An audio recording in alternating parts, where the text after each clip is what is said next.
এই ছোট লোকের বাচ্চা, যখন আমি কিছু বলবো তখন যদি তোর হাজার কাজ থাকে সেটা বাদ দিয়ে আগে আমারটা করতে হবে, বাকি সব পরে, বুঝছিস? আর তোর সাহস কি করে হলো আমাকে তুমি করে আর আমার নাম ধরে ডাকার? আমাকে আপনিও ম্যাম বলে ডাকবি, বুঝছিস? মেয়েটা কথাগুলো বলল, কিন্তু ছেলেগুলোকে মার থামাতে বলেনি। সেখানে থাকা সকলেই সেই দৃশ্য উপভোগ করতে ব্যস্ত, কিন্তু কেউ সামনে যাচ্ছে না। ঠিক তখনই কলেজে একটা গাড়ি আসে, আর সেখান থেকে একটা লোক এসেই মেয়েটার কাছে যায়। অরিন, মা আমার, কি করছিস তুই? ছেড়ে দে ছেলেটাকে। দেখ মার খেয়ে ছেলেটার কি হাল হয়েছে, আর একটু মার খেলেই মরে যাবে। আব্বু, এই বেয়াদব আমার কথা না শুনে আমার মাথা খারাপ করে দিল, সাথে আমার মুখে মুখে তর্কও করেছে সে। আজকে ছেলেটাকে আমি উপযুক্ত শিক্ষা দিব, যাতে নেক্সট টাইম কেউ এমনটা আমার সাথে না করে। লোকটা কোনো মতে ভুলিয়ে ভালিয়ে মেয়েটাকে নিয়ে যায়, আর ছেলে পেলেও সেই ছেলেটাকে মেরে আধমরা করে ফেলে যায়। আমিও দৌড় দিয়ে সেই ছেলেটাকে ধরে উঠাই, দেখলাম অতিরিক্ত মারের কারণে ছেলেটা অজ্ঞান হয়ে পড়ে। ভাই একটু সাহায্য করুন, ছেলেটাকে হসপিটালে নিতে হবে। তখনই একটা ছেলে এসে আমার সাথে ছেলেটাকে ধরে ও আমরা দুজনে মিলে ছেলেটাকে হসপিটালে নিয়ে যাই। ডাক্তার এসে ট্রিটমেন্ট করতে লাগে, আর আমার সাথে আরেকটা ছেলে আসছিল, সেও আমার পাশে দাঁড়িয়ে আছে। ভাই ছেলেটাকে এইভাবে মারলো, আর কেউই বা এগিয়ে আসলো না কেন? আসলে যদি কেউ এসেই ছেলেটাকে বাঁচানোর চেষ্টা করত, তাহলে সেই মেয়েটা যে যেত তাকেও ছাড়তো না। সে একা না পারলেও তার কিছু বড়লোকি ফ্রেন্ডের দিয়ে যে বা যারা বাঁচানোর জন্য যেত তাদেরও ছাড়ে না মেয়েটা, যেমনটা দেখলেন। কেন ভাই, মেয়েটা কি কোনো গুন্ডার বোন বা মেয়ে নাকি যে এমন করে বেড়ায়? না ভাই, তবে টাকার ও পাওয়ারের অহংকার করে, এইসব করে বেড়ায়। বাহ, তো মেয়েটা কি কোনো বড় লোকের মেয়ে নাকি? হ্যাঁ ভাই, বড়লোক বলতেই পারেন, তবে শুধু বড়লোক বললেই না। মেয়েটার নাম অরিন। মেয়েটা আমাদের এলাকার এমপির একমাত্র আদরের মেয়ে, তাই তার বাবাও মেয়েটাকে সকল স্বাধীনতা দিয়ে দেয়, যার ফল আমরা ভোগ করতেছি। তাই মেয়েটাকে সকলের এমপির অহংকারী মেয়ে বলে, কারণ তার বাপের টাকা ও পাওয়ার দিয়ে আমাদের উপর রাজত্ব করে বেড়ায়। কিছু বললেই মেয়েটা ক্ষেপে যায়, আর মেয়েটা যাই বলে আমাদেরও তার কথা মেনে চলতে হয়। যদি কিছু করতে যাই তাহলে মেয়েটা তার বাপের পাওয়ার দেখিয়ে প্রিন্সিপাল দিয়ে আমাদের চুপ করিয়ে দিবে। এমপি তার মেয়ের সকল অন্যায় কাজকেও প্রশ্রয় দিচ্ছে। কেউ কিছু করতে গেলেই এমপি তার পাওয়ার দিয়ে সকল কিছু সামলে নেয়। তবে এটা কিন্তু ঠিক না। মেয়েটা বেশি আদর দিয়ে বাদর বানিয়ে দিল, আর এভাবে চলতে থাকলে তো কেউ শান্তিতেও থাকতে পারবে না। টাকা আর পাওয়ার আছে বলে এসব নিয়ে অহংকার করতে হবে, এটা কোনো কথা? কিন্তু ভাই, আমরা কিছুই তো করতে পারি না, শুধু আমরা সেই এমপির অহংকারী মেয়ের চাকর হয়ে কলেজে থাকতে হচ্ছে। আর তাছাড়াও এমন কেউই এই কলেজে নাই যে কিনা এই এমপির অহংকারী মেয়ের সাথে টক্কর দিতে পারবে। আজ পর্যন্ত এমপির চেয়ে বেশি পাওয়ারফুল কেউ এই কলেজে আসেনি। আচ্ছা ভাই, আপনাকে দেখে তো নতুন মনে হচ্ছে। হ্যাঁ, আমি নতুন। আমার নাম মোহাম্মদ ওবায়দুর রহমান অন্তর, আর গতকাল ভর্তি হয়েছিলাম, আর আজকে আমার প্রথম দিন ক্লাসে। কিন্তু এখন আমি এনাকে নিয়ে হসপিটালে আসলাম। আমি তানভীর। পরিচিত হয়ে খুশি হলাম। আচ্ছা ভাই, আপনার তো আজ প্রথম দিন, আপনি ক্লাসে যান। আজকের দিন মিস করিয়েন না, পরে সমস্যায় পড়বেন। আমি এখানে আছি। থ্যাংক ইউ ভাই। এরপর তানভীর থেকে বিদায় নিয়ে চলে গেলাম কলেজে। সেখানে গিয়ে আমার ক্লাস খুঁজতে লাগি, আর ক্লাস পেয়েও যাই। আমি ক্লাসের সামনে যেতেই দেখি ক্লাসে স্যার উপস্থিত। আসতে পারি স্যার? হ্যাঁ আসো। তুমি তাহলে সেই নতুন ছেলেটা, তাই না, যে আসার কথা ছিল? প্রিন্সিপাল স্যার আমাকে বলেছিল তোমার কথা। জি স্যার, আমি নতুন। সো এভরিবডি, আজ থেকে তোমাদের সাথে ক্লাস করবে। কি নাম তোমার? সকলকে তোমার পরিচয়টা দাও। আমার নাম মোহাম্মদ ওবায়দুর রহমান অন্তর, আর আজ থেকে আপনাদের সাথে পড়ব, ক্লাস করব, আর মজা মাস্তিও করব। Good boy. আচ্ছা, তোমার বাবা কি করে অন্তর?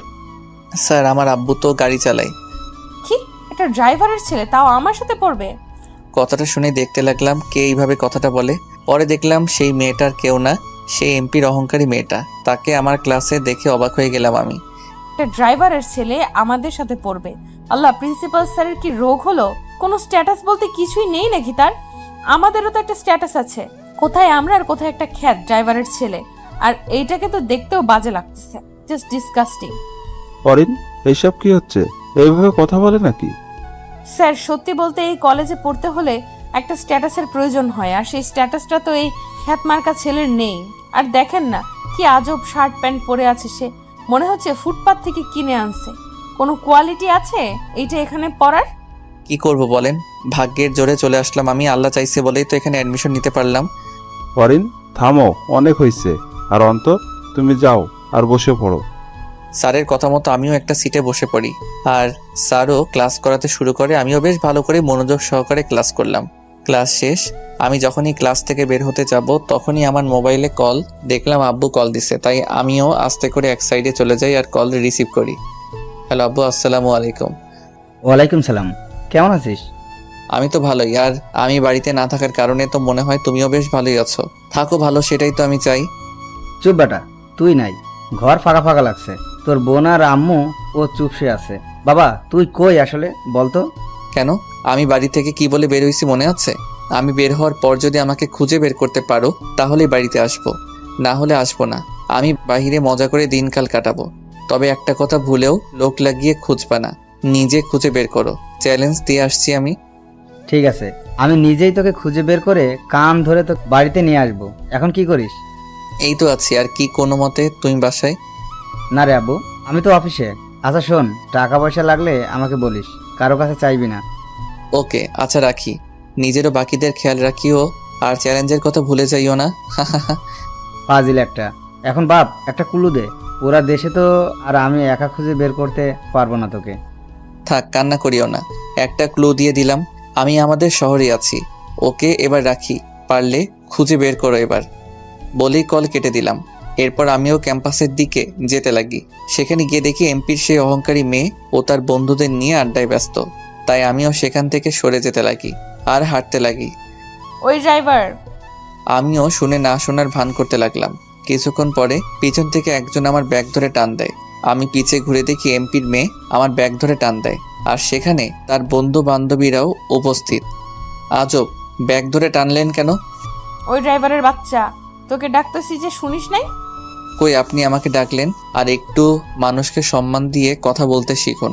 আর আমার একটা নাম আছে, সেটা ধরে ডাকলে আমি সাড়া দিতাম, কিন্তু আপনি তো আমাকে তুচ্ছভাবে কথা বলতেছেন। ওই ছোড়া, তোকে কিসের সম্মান দিয়ে কথা বলতে হবে তোকে? সেই তো একটা ছোট লোক ড্রাইভারের বাচ্চা তুই, আর আমি যাকে যেভাবে ডাকবো সেটাই সঠিক। ও আচ্ছা, বাদ দেন, বলেন ডাকছেন কেন? আমার একটু তাড়া আছে। ওই কিসের তারা তোর? আগে আমার কাজ, এরপর বাকি সব। আর কলেজে আসতে না আসতে অ্যাটিটিউড দেখানো শুরু করে দিয়েছিস, তাই না? ক্লাসরুমে তো ভালোই বকবক করতেছিলি, আমার মুখের উপর তর্ক করতেছিলি। আর এই তর্কের জন্য আজকে একটাকে মেরে আত্মরা করে ফালায় রাখছি। আজ তুই হয়তো নতুন বলে জানিস না, এই কলেজে একমাত্র এই অরেনই রাজত্ব চলে। তার উপরে এই কলেজে কেউ কথা বলতে পারে না। তাই নেক্সট টাইম আমার মুখের উপর কথা বলিস না, না হলে তোর কপালে খুব বড় মাপের দুঃখ আছে। আর যা বলবো তা কোনো টু শব্দ ছাড়াই মেনে চলিস, তাহলেই হয়তো কলেজে টিকতে পারবি তুই। জি আপু। গুড। আর ভুলেও আমার কথা অমান্য করার চেষ্টা করিস না, যদি করিস এর ফল ভালো পাবি না। এবার চল আমাদের সাথে। কোথায় আপু? আসতে বলছি না, এত কথা কিসের? তারপর অরিনের সাথে যেতে লাগি। তবে জানি না এখন কি হবে আমার সাথে। মনে এক অজানা ভয় কাজ করতে লাগলো। অরিন ও তার বন্ধুরা আমাকে নিয়ে ক্যাম্পাসের এক কোনায় গেল। তারা বসলো আর আমাকে দাঁড় করিয়ে রাখলো। অরিন, এবার এটার কি করবি সেটা বল। আরে ভাই দাঁড়া না, নতুন মোড়ক এটা, একটু মজা তো নিতেই হচ্ছে। এই খ্যাত, এদিকে আয়। জি বলেন, আর কি করবেন বা করাবেন আমাকে দিয়ে? তেমন কিছু না, শোন, ওই যে ক্যান্টিনের দিকে একটা লোককে দেখতে পারতেছিস? হ্যাঁ তো। হ্যাঁ তো মানে, তাকে গিয়ে একটা থাপ্পড় মেরে আয়। সরি আপু ভাইয়ারা, আমি এটা করতে পারবো না। পারবি না মানে? পারতে হবেই তোকে। এটা সম্ভব না। আমি শুধু শুধু সেই লোকটাকে কেন মারবো? আর তিনি তো আমার আব্বুর বয়সী মনে হচ্ছে। আর আমি আজ পর্যন্ত কোনো মুরব্বির গায়ে হাত উঠাইনি, না মনে হয় সামনে উঠাবো। তাই আমি এই কাজটা করতে পারবো না। তুই যদি কাজটা না করিস তাহলে আমরা আমাদের হাত তোর উপর সাফ করব। এখন চিন্তা কর কোন অপশন নিবি। সরি, আমি মারতে পারবো না। আর আপনারা যেটা বলতেছেন সেটা অন্যায় আর পাওয়ারের মিসইউজ। সো আমি নিজের উপর হাজার কষ্ট সহ্য করতে পারবো, কিন্তু অন্যদের উপর বিনা কারণে বিন্দুমাত্র আঘাত করতে পারবো না। কারণ আমার আব্বু আম্মু এই শিক্ষা আজ পর্যন্ত দেয়নি আমাকে। তাহলে তুই মার খা। বলেই সেখানে থাকা ছেলেগুলো আমার হাত চেপে ধরে আর একটা একটা করে আমাকে মারতে লাগে। আর আমিও কোনো মতে কষ্ট করে সহ্য করে নিলাম। অরিনও সকলে আমাকে ইচ্ছে মতো মারলো। আর অরিন তো বেশ মজাই পেল আমাকে মেরে। আর সকলের মার দেখতে পেয়ে সে আরো বেশি খুশি হয়। আমি দেখলাম ক্যাম্পাসের সকলেই আমার দিকে তাকিয়ে আছে, কিন্তু কেউ এগিয়ে আসলো না। কারণ এগিয়ে আসলেই এই বড়লোকের অহংকারী ছেলে মেয়েগুলো তাদের উপরও অত্যাচার করবে। কিরে, এখন কেমন লাগতেছে তোর? কথাটা শুনলে তুই বেঁচে যেতি, কিন্তু আমি আগেই বলেছিলাম যে আমার কথা শুনবে না তাকে আমি অনেক কষ্ট দিয়েই ছাড়বো, আর সহজেই কলেজে টিকতে দিব না। যা, আজকের মতো তোর জন্য থেরাপি এইটুকুই, কাল না হয় আবার দিব। এই চল তোরা, আজকের জন্য এইটুকুই থাক, কাল আবার দিব। তারা সকলে আমাকে সেই জায়গায় রেখে চলে যায়, আর আমিও আমার ঠোঁটে হাত দিয়ে দেখি মার খাওয়ার ফলে ঠোঁট ফেটে যায় আর রক্ত বের হচ্ছে। একটা মেয়ে আমার কাছে এগিয়ে আসে। এই নিন পানি। মেয়েটা আমাকে পানি এগিয়ে দিয়ে, জি ধন্যবাদ। আমি পানিটা নিয়ে একটু কুলি করে নিলাম। আপনার তো ঠোঁট ফেটে গেছে। সমস্যা নেই, ঠিক হয়ে যাবে। তবে ধন্যবাদ এগিয়ে আসার জন্য। আপনিও তো একজনের বিপদে এগিয়ে গেলেন। আর এই নিন, এটা নিয়ে ঠোঁটে চেপে ধরুন। মেয়েটা একটা রুমাল এগিয়ে দিয়ে, ধন্যবাদ, তবে এটা আমার লাগবে না, আমার রুমাল আছে বলেই উঠে দাঁড়ালাম। আসলে আপনার ভাগ্যটা অনেক খারাপ। এমন কলেজে চলে আসলেন যেখানে শান্তিতে নিঃশ্বাসটুকু ফেলতে পারবেন না আপনি। এই মেয়েটা ও তার বন্ধুদের জন্য আমরা কিচ্ছু করতে পারি না, না শান্তিতে থাকতে পারি আমরা। বাবার টাকা ও পাওয়ার দিয়ে অহংকার করে বেড়ায় মেয়েটা। আর এখন আপনার সাথে যা করলো ঠিক আমাদের সাথেও তাই করে, এবং সিনিয়র ভাইয়া ও আপুদের সাথেও এমনটা করে বেড়ায় মেয়েটা। সমস্যা নেই, আমাদেরও সময় আসবে তাদের উচিত শিক্ষা দেওয়ার। By the way, thanks, 1 second. আচ্ছা, আমাকে বাসায় যেতে হবে, আমার একটু কাজ আছে। এই অবস্থায় যেতে পারবেন আপনি? কিছুই করার নেই, যেতে তো হবেই। আমি মেয়েটার থেকে বিদায় নিয়ে কলেজের গেটের বাহিরে চলে আসি। মেয়েটা আজকে তার পাওয়ার আমাকে দেখাচ্ছে ভালো। বাপের পাওয়া দিয়ে কলেজের রাজত্ব করে বেড়াচ্ছে সে, কিন্তু সেটাই জানে না কাকে পাওয়ার দেখাচ্ছে। তার বাপকে আমি গিলে ফেলতে পারবো, এতটুকু ক্ষমতা আমার আছে। আর আমি কে সেটা জানলে মেয়েটা ও তার বাপের পাওয়ারগিরি একদম বের হয়ে যাবে। তার বাপের টাকাও পাওয়ারের অহংকারী করে বেড়াচ্ছে সে। ওয়েট করো, সময় হলে আমিও দেখাবো। শুধু কয়েকদিন তোমাদের তামাশা দেখবো আমি। এরপর কষ্ট করে একটা রিক্সা দাঁড় করিয়ে চলে যাই আমার ভাড়া বাসায়। আমি আমার ভাড়া বাসায় আসলাম, এসেই রিক্সা থেকে নেমে বিল দিয়ে বাসার কাছে চলে যাই, আর পকেটে থেকে চাবি বের করে বাসার তালা খুললাম। এরপর ভিতরে গিয়ে দরজা আটকে দিলাম। শরীর ব্যথা করতেছে, তাই হাত মুখ ধুয়ে খাটে কিছুক্ষণের জন্য লেটিয়ে পড়ি। এরপর কোনো মতে উঠে রান্না করে নিলাম আর খেয়ে খাটে শুয়ে পড়লাম। তখনই আমার কল বেজে ওঠে, আর দেখি আমার হারামি একটা ফ্রেন্ড কল দিছে। কিরে রোহান, কি অবস্থা? শালা, আমার অবস্থা জিজ্ঞেস করতেছিস? 2 মাস ধরে তোরে দেখি না, কই তুই? আসি আর কি, এক চিপাই। কেন, কি হয়েছে? শালা, কি হয়েছে মানে? তোরে খুঁজতে খুঁজতে পাগল হয়ে গেলাম। শালা, আমি তাসিন শিয়াব মিস করতেছি তোরে। আর শালা, তুই কোন কলেজে ভর্তি হয়েছিস? হ্যাঁ হয়েছি বটে, কিন্তু একটা কাহিনী আছে। শালা, কোন কলেজে ভর্তি হয়েছিস সেটা বল, আমরাও ভর্তি হব। আর একসাথে হলে তো আবার সেই মজা হবে মামা। শালা দূরে থাক তোরা এখন, পরে না হলে আমি ধরা খেয়ে যাব। ধরা খেয়ে যাবি মানে? কথাটা বুঝলাম না। আমি রিয়েলিটিতে যা, কিন্তু কলেজে আমি অন্য পরিচয়ে ভর্তি হয়েছি ও আছি। এই শালা, ক্লিয়ারলি বল, মাথায় কিছুই ঢুকতেছে না। তোরা তো আমার সত্যিটা জানিস, কিন্তু কলেজে আমাকে চিনে একটা ড্রাইভারের খ্যাত ছেলে হিসেবে। কি, ড্রাইভারের ছেলে? তাও তুই? কথাটা শুনে পুরোই বেক্কেল হয়ে গেলাম। তুই যদি ড্রাইভারের ছেলে হোস তাহলে আমরা কি? আমরা বাদ দিলাম, আমি তাহলে কি হব? তোর আব্বুর যে রেপুটেশন আছে না সেই কলেজের, আমার মতে খুব কম মানুষেরই সেই রেপুটেশন আছে বলে মনে হয়। আর তুই কি না? তোর বেটা, এখন মোট কথা আমরা এক সাথে হব না, তোরা অন্য কোথাও ভর্তি হয়ে যা। আমি আপাতত যে কলেজে আছি না সেই কলেজে বড়লোকের ছেলে মেয়েদের তামাশা দেখতেছি। আর মজার ব্যাপার কি জানিস? কি এমপির মেয়ে আমাকে টাকা ও পাওয়ারের গরম দেখাচ্ছে। বলিস কি? এমপির মেয়ে তোরে টাকা ও পাওয়ারের গরম দেখাই? আর বুঝলাম তুই কোন কলেজ আছিস। তবে যেহেতু তুই আছিস, আমিও বাকিরাও সেই কলেজে ভর্তি হব। শালা, তোদের জন্য পুরা গেমটা নষ্ট হয়ে যাবে আমার। আরে রাখতেছিস কেন? আমরাও তো তোর মতো করে কলেজে এন্ট্রি নিব। না, আমি একবার বারণ করলাম মানে সেটা আর হবেই না। দোষ, এমন করিস কেন? একত্র হলে কি সমস্যা? আচ্ছা বাদ দে, তুই মানা করলি তাই আর বাড়াবাড়ি করতে চাচ্ছি না। এখন তুই আসিস কই? আমি শহরের মধ্যেই আছি, আর একটা রুম ভাড়া করে থাকতেছি। ও আচ্ছা দোষ, 2 মাস তো হয়ে গেল, দেখা করি নাই। চল না একটা মিট আপ পার্টি করি। এখন না রে দোস্ত, পরে করব। এইসব করতে গেলে আমার পরিচয় ফাঁস হয়ে যাইতে পারে। আমরা পরে মিট আপ করবো। ঠিক আছে দোস্ত, তুই যা বলিস। তবে কোনো সমস্যায় পড়লে অবশ্যই আমাকে জানাবি। ওকে, ভালো থাকিস। আর যদি আব্বুর সাথে কথা হয় ভুলেও বলিস না তোর সাথে আমার কথা হয়েছে। আর আমি কোথায় আছি সেটাও তুই জানিস। আমি আব্বুকে চ্যালেঞ্জ দিছি, পারলে আমাকে খুঁজে বের করে দেখাক। আচ্ছা, তবে দোস্ত আঙ্কেলের হাওয়া বের হয়ে যাবে, কারণ তুই যে জিনিস আমার ভালো করেই জানা আছে। আচ্ছা ভাই, পরে কথা হবে। Okay bye. এরপর কল কেটে দিলাম। তখনই মনে পড়লো হসপিটালে ছেলেটার কথা, তাই আমিও কষ্ট করে উঠে যাই আর রুমে তালা লাগিয়ে চলে গেলাম হসপিটালে। সেখানে গিয়ে দেখি ছেলেটা তানভীরের সাথে কথা বলতেছে, আমিও তাদের কাছে চলে গেলাম। আমি আহত ছেলেটাকে বলি, ভাই এখন কেমন আছেন? তানভীর ছেলেটাকে বলে, ভাই, ইনি সেই ব্যক্তি যে আপনাকে আমাকে সহ এখানে নিয়ে আসে। থ্যাংক ইউ ভাই আমাকে সাহায্য করার জন্য। ভাই এটা আমার কর্তব্য ছিল। আচ্ছা ভাই, আপনার নামটা কি? আমার নাম সুজন। আমার নাম অন্তর। আচ্ছা তানভীর ভাই, বিলের কথা কিছু বলছে? না, বলে নাই। আর আমাকে ভাই ডাকিয়ে না, আমরা কি বন্ধু হতে পারি? হ্যাঁ নিশ্চয়ই, তবে বন্ধুরা যেভাবে তুই তোকারি করে সেভাবে কথা বললে বন্ধু হতে পারি। তারপর আমরা তিনজনে বন্ধুত্ব করে নিলাম। আচ্ছা আমি বিলের ব্যাপারটা জেনে আসি। আমিও যাব তোর সাথে। ঠিক আছে, আর সুজন তুই রেস্ট কর, আমি আর তানভীর বিলের ম্যাটার শেষ করে আসি। এরপর আমি আর তানভীর মিলে কাউন্টারে গেলাম। এরপর পেশেন্টের ডিটেলস দিয়ে বিলের কথা জিজ্ঞাসা করলাম। স্যার, বিল কিভাবে দিবেন? ক্যাশ নাকি ক্রেডিট? জি ক্রেডিট কার্ড। তখনই দেখলাম তানভীর চোখ বড় বড় করে আমার দিকে তাকিয়ে আছে। জিব্বায় কামড় দিলাম। শালার ভুলেই গেলাম আমি এখন একজন সাধারণ ড্রাইভারের ছেলে, যার কাছে টাকা পয়সা তেমন থাকার কথা না, থাকলেও কম থাকবে। আর ক্রেডিট কার্ড তো ভুলেও থাকার কথা না। অন্তর, তুই ক্রেডিট কার্ড দিয়ে বিল দিবি? হ্যাঁ, এগুলো আমার ইনকামের টাকা। আমি ফ্রিল্যান্সিং এর টাকা ব্যাংকে জমিয়ে ক্রেডিট কার্ড করে রাখছি। ও আচ্ছা। এরপর বিল দিয়ে দিলাম। তানভীর, হ্যাঁ বল অন্তর। সুজনকে সন্ধ্যায় ডিসচার্জ করে দিবে বলল, তাই তাকে বাড়িতে আসতে হবে। ওকে। এরপর সন্ধ্যা পর্যন্ত কোনো মতে কষ্ট করে তানভীরের সাথে ছিলাম। সুজনকে ডিসচার্জ করে দিল আর আমরাও একটা সিএনজি ভাড়া করে তার বাড়িতে পৌঁছে দিলাম। আচ্ছা দোস্ত, তোর নাম্বারটা দিতে পারবি? আরে বেটা নে, মানা করছে কে? পরে নাম্বার দিলাম। আচ্ছা ঠিক আছে দোস্ত, কাল কলেজে দেখা হবে।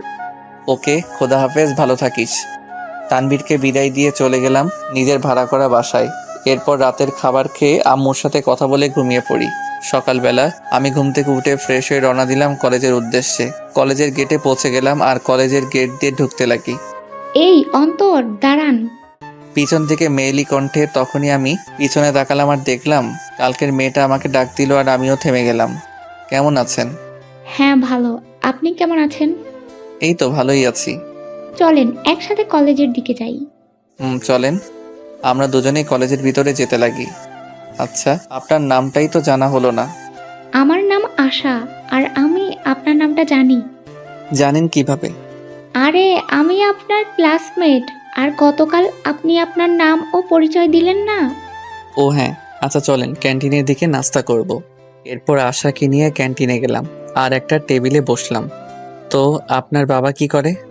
আমার বাবা একজন সাধারণ চাকরিজীবী, আমি মধ্যবিত্ত পরিবারের মেয়ে। যাক ভালোই। এরই মধ্যে আমাদের নাস্তা চলে আসলো। নাস্তা নিন। আমি আশাকে ট্রে এগিয়ে দিয়ে আমরা দুজনেই নাস্তা করতে ব্যস্ত। ওলে বাবালে, এই এদিকে দেখ, ড্রাইভারের বাচ্চা আসতে না আসতে এই গার্লফ্রেন্ড জুটিয়ে নিল। আমি দেখলাম অরিন ও তার বন্ধু বান্ধবীগণ ক্যান্টিনে উপস্থিত আর তারা আমাকে ও আশাকে নিয়ে মজা করতেছে। কি রে ছোট লোকের বাচ্চা, আসতে না আসতে গার্লফ্রেন্ড পেয়ে গেলি? ভালোই তো। আশা, এনাদের কথায় কান দিয়ে লাভ নাই, আপনি নাস্তা করেন। ওই বলে না পাছে লোকে কিছু বলে, ধরে নেন ব্যাপারটা অনেকটা এমনই। কিরে ছোট লোক, জিএফ পেলি কই? আমাদের সাথে একটু পরিচয় করিয়ে দে, আমরা একটু পরিচিত হই তার সাথে। আরে আরে করিস কি অনেক, দেখ তাদের ডেটে ডিস্টার্ব করতেছিস কেন? চালিয়ে যাক না ছোট লোকের ডেটিং। তবে এই ড্রাইভারের বাচ্চা আমাদের টেবিলটা একটু পরিষ্কার করে দিয়ে যেত, তোকে 10 টাকা দিব। আমরা কথা কানে না দিয়ে নাস্তা করতে লাগি। কি রে ছোট লোকের বাচ্চা, কথা কানে যায় না? বলছি না এসে টেবিল পরিষ্কার করে দিয়ে যা। আমিও আর বসে থাকতে পারলাম না, দাঁড়িয়ে পড়লাম। দাঁড়ালেন কেন? ওই যে দেখতেছেন না ডাকতেছে। বসেন আপনি, এদের তো আর কাজ নেই, খালি আমাদের মতো ছেলে মেয়েদের নিয়ে এই সবই করতে পারে। মনে তো হয় না এইগুলোর একটাকেও বাসায় শিক্ষা দিছে। এই মেয়ে, কি বললি তুই? অরিন, মেয়েটা কিন্তু আমাদের ইনসাল্ট করলো। দাঁড়া, এই মেয়েটার সাথে এই ড্রাইভারের বাচ্চাকে উচিত শিক্ষা দিতে হবে এবার। বলে অরিন ও বাকিরা টেবিলে বসা থেকে দাঁড়িয়ে যায় আর আমাদের দিকে এগিয়ে আসে। এই মেয়ে, কি বললি তুই? তোর সাহস তো কম না। এই মেয়েটাকে ধর, আজকে এটার 12টা বাজাবো। তার আগে এই ছোট লোকের বাচ্চার খবর নেই।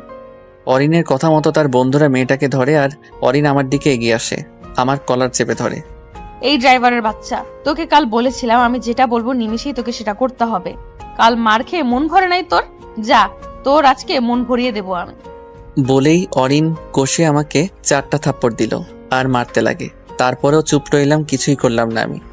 এই দুইজন মেয়েটাকে ধর, আর বাকিরা এই ছোট লোকের বাচ্চাকে ইচ্ছে মতো নিজের হাত সাফ করে নেয়। অরিনের কথা মতে অরিনের বন্ধুরা আমাকে মারতে লাগে। কিছুক্ষণ মারার পরে আমাকে ছেড়ে দেয়।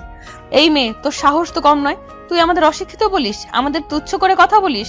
তোকে এর উপযুক্ত শাস্তি দিতেই হবে। বলেই অরিন আশার দিকে এগিয়ে যেতে লাগে।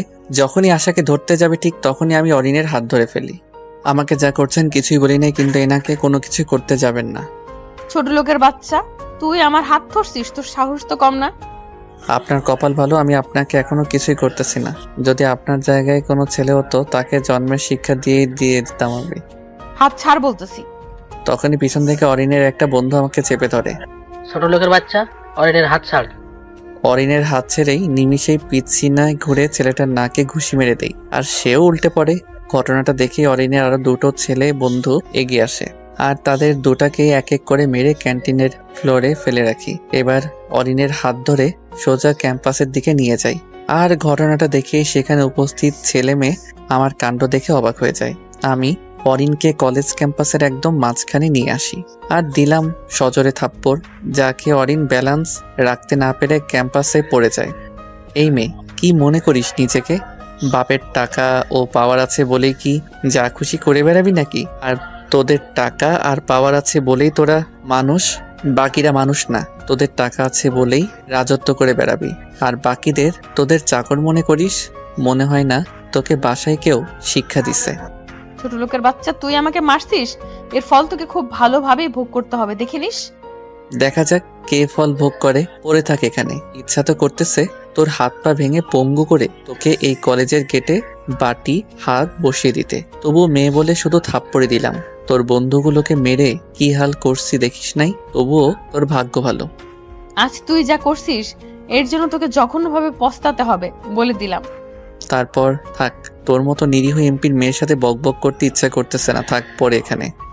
বলে আশাকে নিয়ে ক্লাসের দিকে চলে গেলাম। অন্যদিকে অরিনের মনে অন্তরের জন্য ক্ষোভ জমে গেল। সেও মোবাইল বের করে তার বাবাকে আজকের ঘটনাটা বলে, যা শুধু অরিনের বাবা ক্ষেপে যায়। কোন বিয়াদব ছোট লোকের বাচ্চা সাহস হয়েছে আমার আদরের মেয়ের গায়ে হাত দিছে? আমি তাকে জেলের ভাত খাইয়ে ছাড়বো। আবু, কিছু একটা করো।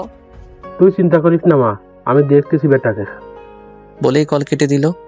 ছোট লোকের বাচ্চা, আজ পর্যন্ত আমার আব্বু আম্মু আমার গায়ে হাত ওঠালো না, আর তুই কিনা আমাকে থাপ্পড় দিলি। তোকে তো এবার মজা বোঝাবো আমি। এইদিকে অন্তর, তুমি অরিন ও তার বন্ধুদের মারাটা উচিত করনি। এখন অরিন নিশ্চয়ই তার বাবাকে বলবে। ভয় পাই নাকি? এই অরিন তার এমপি বাপকে? আমাকে চিনে না তো। আমাকে চিনলে এই এমপি আমাকে বাপ বাপ বলে, আমার পা চাটতে চলে আসবে।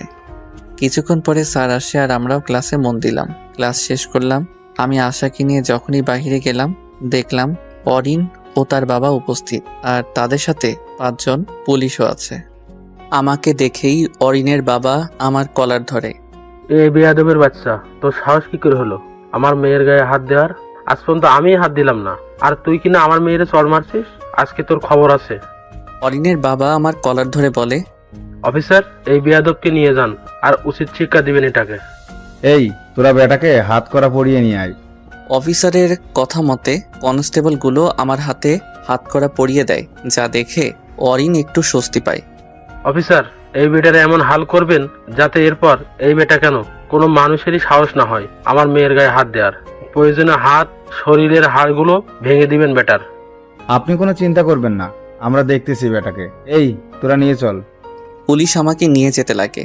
আশা অফিসারকে কিছু বলতে চাইছিল, আমি থামিয়ে দেই আর ইশারা দিয়ে বুঝিয়ে দেই শান্ত থাকতে। আমাকে নিয়ে পুলিশ যেতে লাগে। বলছিলাম না, আমাকে মেরে তুই অনেক বড় ভুল করছিস, এখন মজা বুঝবি তুই। আমি অরিনকে দেখে একটা মুচকি হাসি দিলাম আর যেতে লাগি পুলিশদের সাথে। পুলিশ আমাকে হাত করা পরিয়ে নিয়ে যাচ্ছে, তা দেখি পুরা কলেজ ক্যাম্পাসের সকলে দেখতে লাগে। আমাকে পুলিশের গাড়িতে বসানো হয়, ঠিক যেমনটা আসামিদের বসিয়ে নিয়ে যাওয়া হয় আমাকেও সেভাবেই নিয়ে যেতে লাগে। তবে আমার মনে কোনো ভয় নেই, কারণ প্রথমত আমি কোনো অন্যায় করি নাই, দ্বিতীয়ত সামনে যা হবে তা আমি ঠিক সামনে নিতে পারবো বলে মনে করছি। ইরে, তুই এভাবে চুপচাপ বসে আছিস কেন? কথা বলছিস না যে? বোবা নাকি? আমি কথাই নয় কাজে বিশ্বাসী, তবে কিছু কথা না বললেই নয়, আপনারা এমপির কথা মতো আমাকে তুলে নিয়ে যাচ্ছেন। তার কারণ হলো আমি এমপির মেয়েকে মারছি। শুধু এমপির মেয়ে না, এমপির মেয়ের বন্ধুদেরও তুই মারছিস। জি ঠিক বলছেন, তবে কেন মারছি তা জানেন? আসলে আপনারা সেটা জিজ্ঞেস করার প্রয়োজনই মনে করেননি। থাক, কিছুই বলবো না, আর কথা বাড়িয়েও লাভ নেই। থানায় চলেন, সেখানেই যা হবার হবে। আমি আর কোনো কথা না বলে তাদের সাথে যেতে লাগি। অন্যদিকে অরিন ভীষণ খুশি, কারণ আমাকে সে উপযুক্ত শাস্তির দেওয়ার ব্যবস্থা করে দিচ্ছে। ছোট লোকের বাচ্চা খ্যাত, তো সাহস কি করে হলো আমাকে চর মারার? এবার বেটা মজা বোঝ। আজকে নিশ্চয়ই তোর হাড্ডিগুলো ভেঙে চুরমার হবে, আর কাল তোকে দেখে আমি সেই লেভেলের মজা নিব। তুই অরিনের সাথে লাগতে আসছিস, এবার বুঝবি অরিন কি জিনিস। এইদিকে আমরা থানায় পৌঁছে গেলাম আর ভিতরে গেলাম। আচ্ছা, আমি একজনকে কল করতে চাচ্ছি, যদি অনুমতি দিতেন। কাকে কল করবি? ওয়েট করেন, বুঝতে পারবেন। আমিও মোবাইল বের করে আমার খুব পরিচিত আঙ্কেল একটাকে কল দিলাম আর থানায় আসতে বললাম। এই, একে লকআপে নে। জি স্যার।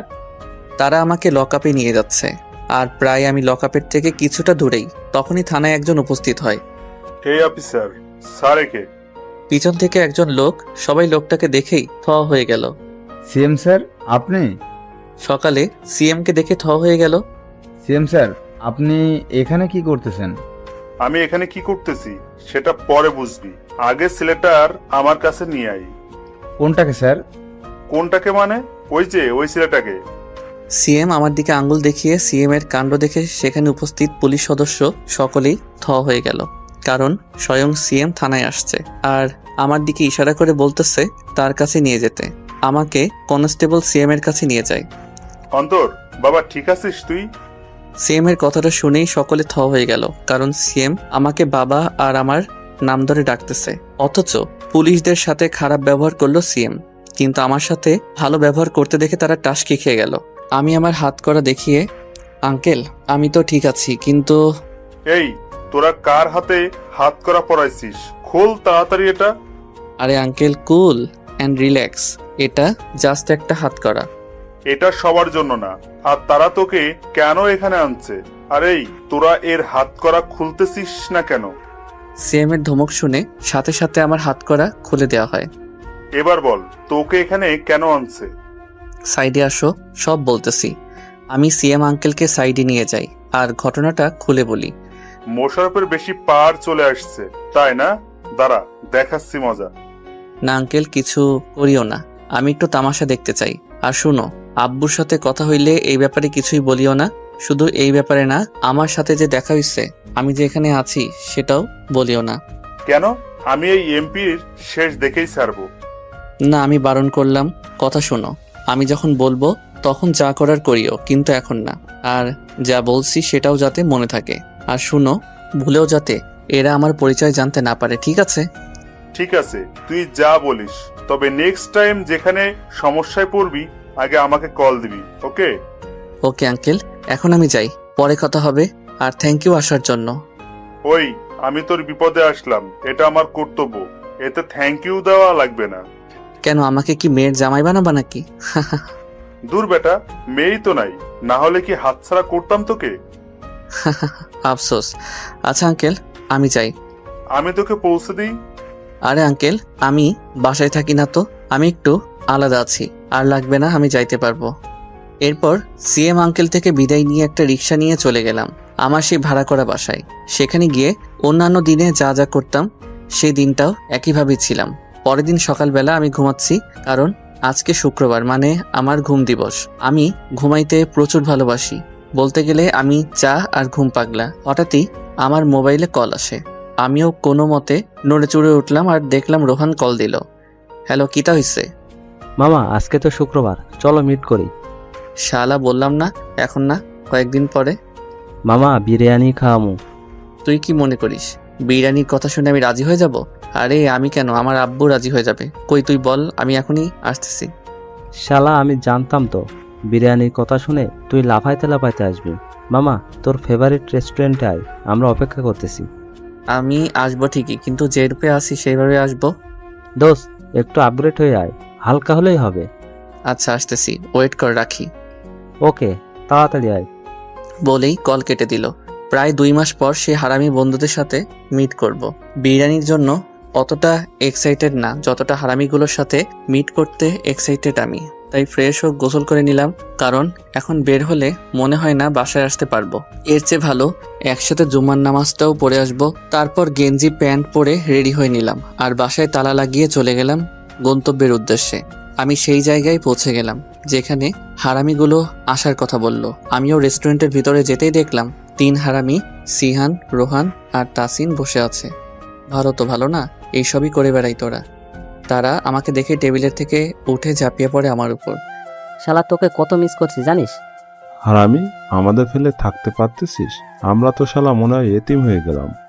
শেষমেশ দেখা তো করলাম, তো কি অবস্থা তোদের সেটা বল। সেই মজায় আছি শালা, দিনকাল বোরিং যাচ্ছে, আগের মতো মজা করতে পারতেছি না। মজা মাস্তি করতে বারণ করলো কে? কর তোরা মজা মাস্তি। তুই থাকলেই মজা করা যায়, না হলে তো। ব্যাস শুরু করে দিলাম 4 জনই আড্ডা। নামাজের সময় 4 জনই নামাজ পড়ে আবার আড্ডা দিতে ব্যস্ত। লাঞ্চও বাহিরে করি আমরা, এরপর আবার আড্ডায় মেতে থাকি। আর আড্ডাও মজা মাস্তি করে দিনটা শেষ করে ফেললাম। রাতের বেলা, ওকে হারামিগণ, আজকের মজা এতটুকুই থাক। আবার দেখা হলে জমিয়ে আড্ডা ও মজা মাস্তি করব। মামা, নেক্সট কবে মিট করবি? দেখি, তবে আশা করি এই মাসে আর মিট হবে না। আচ্ছা, তোরা কলেজে ভর্তি হয়েছিস? হ্যাঁ হয়েছি, রোহান আমাদের বলেছিল তোর ব্যাপারে, কিন্তু তুই তো বারণ করলি আর বললি অন্য কোথাও ভর্তি হইতে, তাই হলাম অন্য একটা কলেজে। কিন্তু একটা কথা, যখনই কোনো বিপদে পড়বি বা হেল্প লাগবে আমাদের অবশ্যই বলবি। ওকে। এরপর তাদের থেকে বিদায় নিয়ে হেঁটে হেঁটে বাসার দিকে যেতে লাগি। রাস্তায় হাঁটছি আর আজকের দিনটার কথা ভাবতে লাগি। কতই না মজা করলাম আজকে। আসলে বন্ধু ছাড়া না লাইফটা বোরিং, কারণ একমাত্র বন্ধুরাই পারে একটা দুয়াশা জীবনকে রঙিন করে দিতে। আমি আমার বাসার দিকে যেতে লাগি, তখনই দেখলাম কিছু বখাটের ছেলে একটা মেয়েকে তাড়া করতেছে। আমিও দৌড়ে সেখানে চলে যাই। দেখলাম মেয়েটাকে সেই বখাটের ছেলেগুলো ধরে ফেলে আর আমিও সেখানে চলে যাই। এই যে ভাইয়ারা, এটা কি হচ্ছে?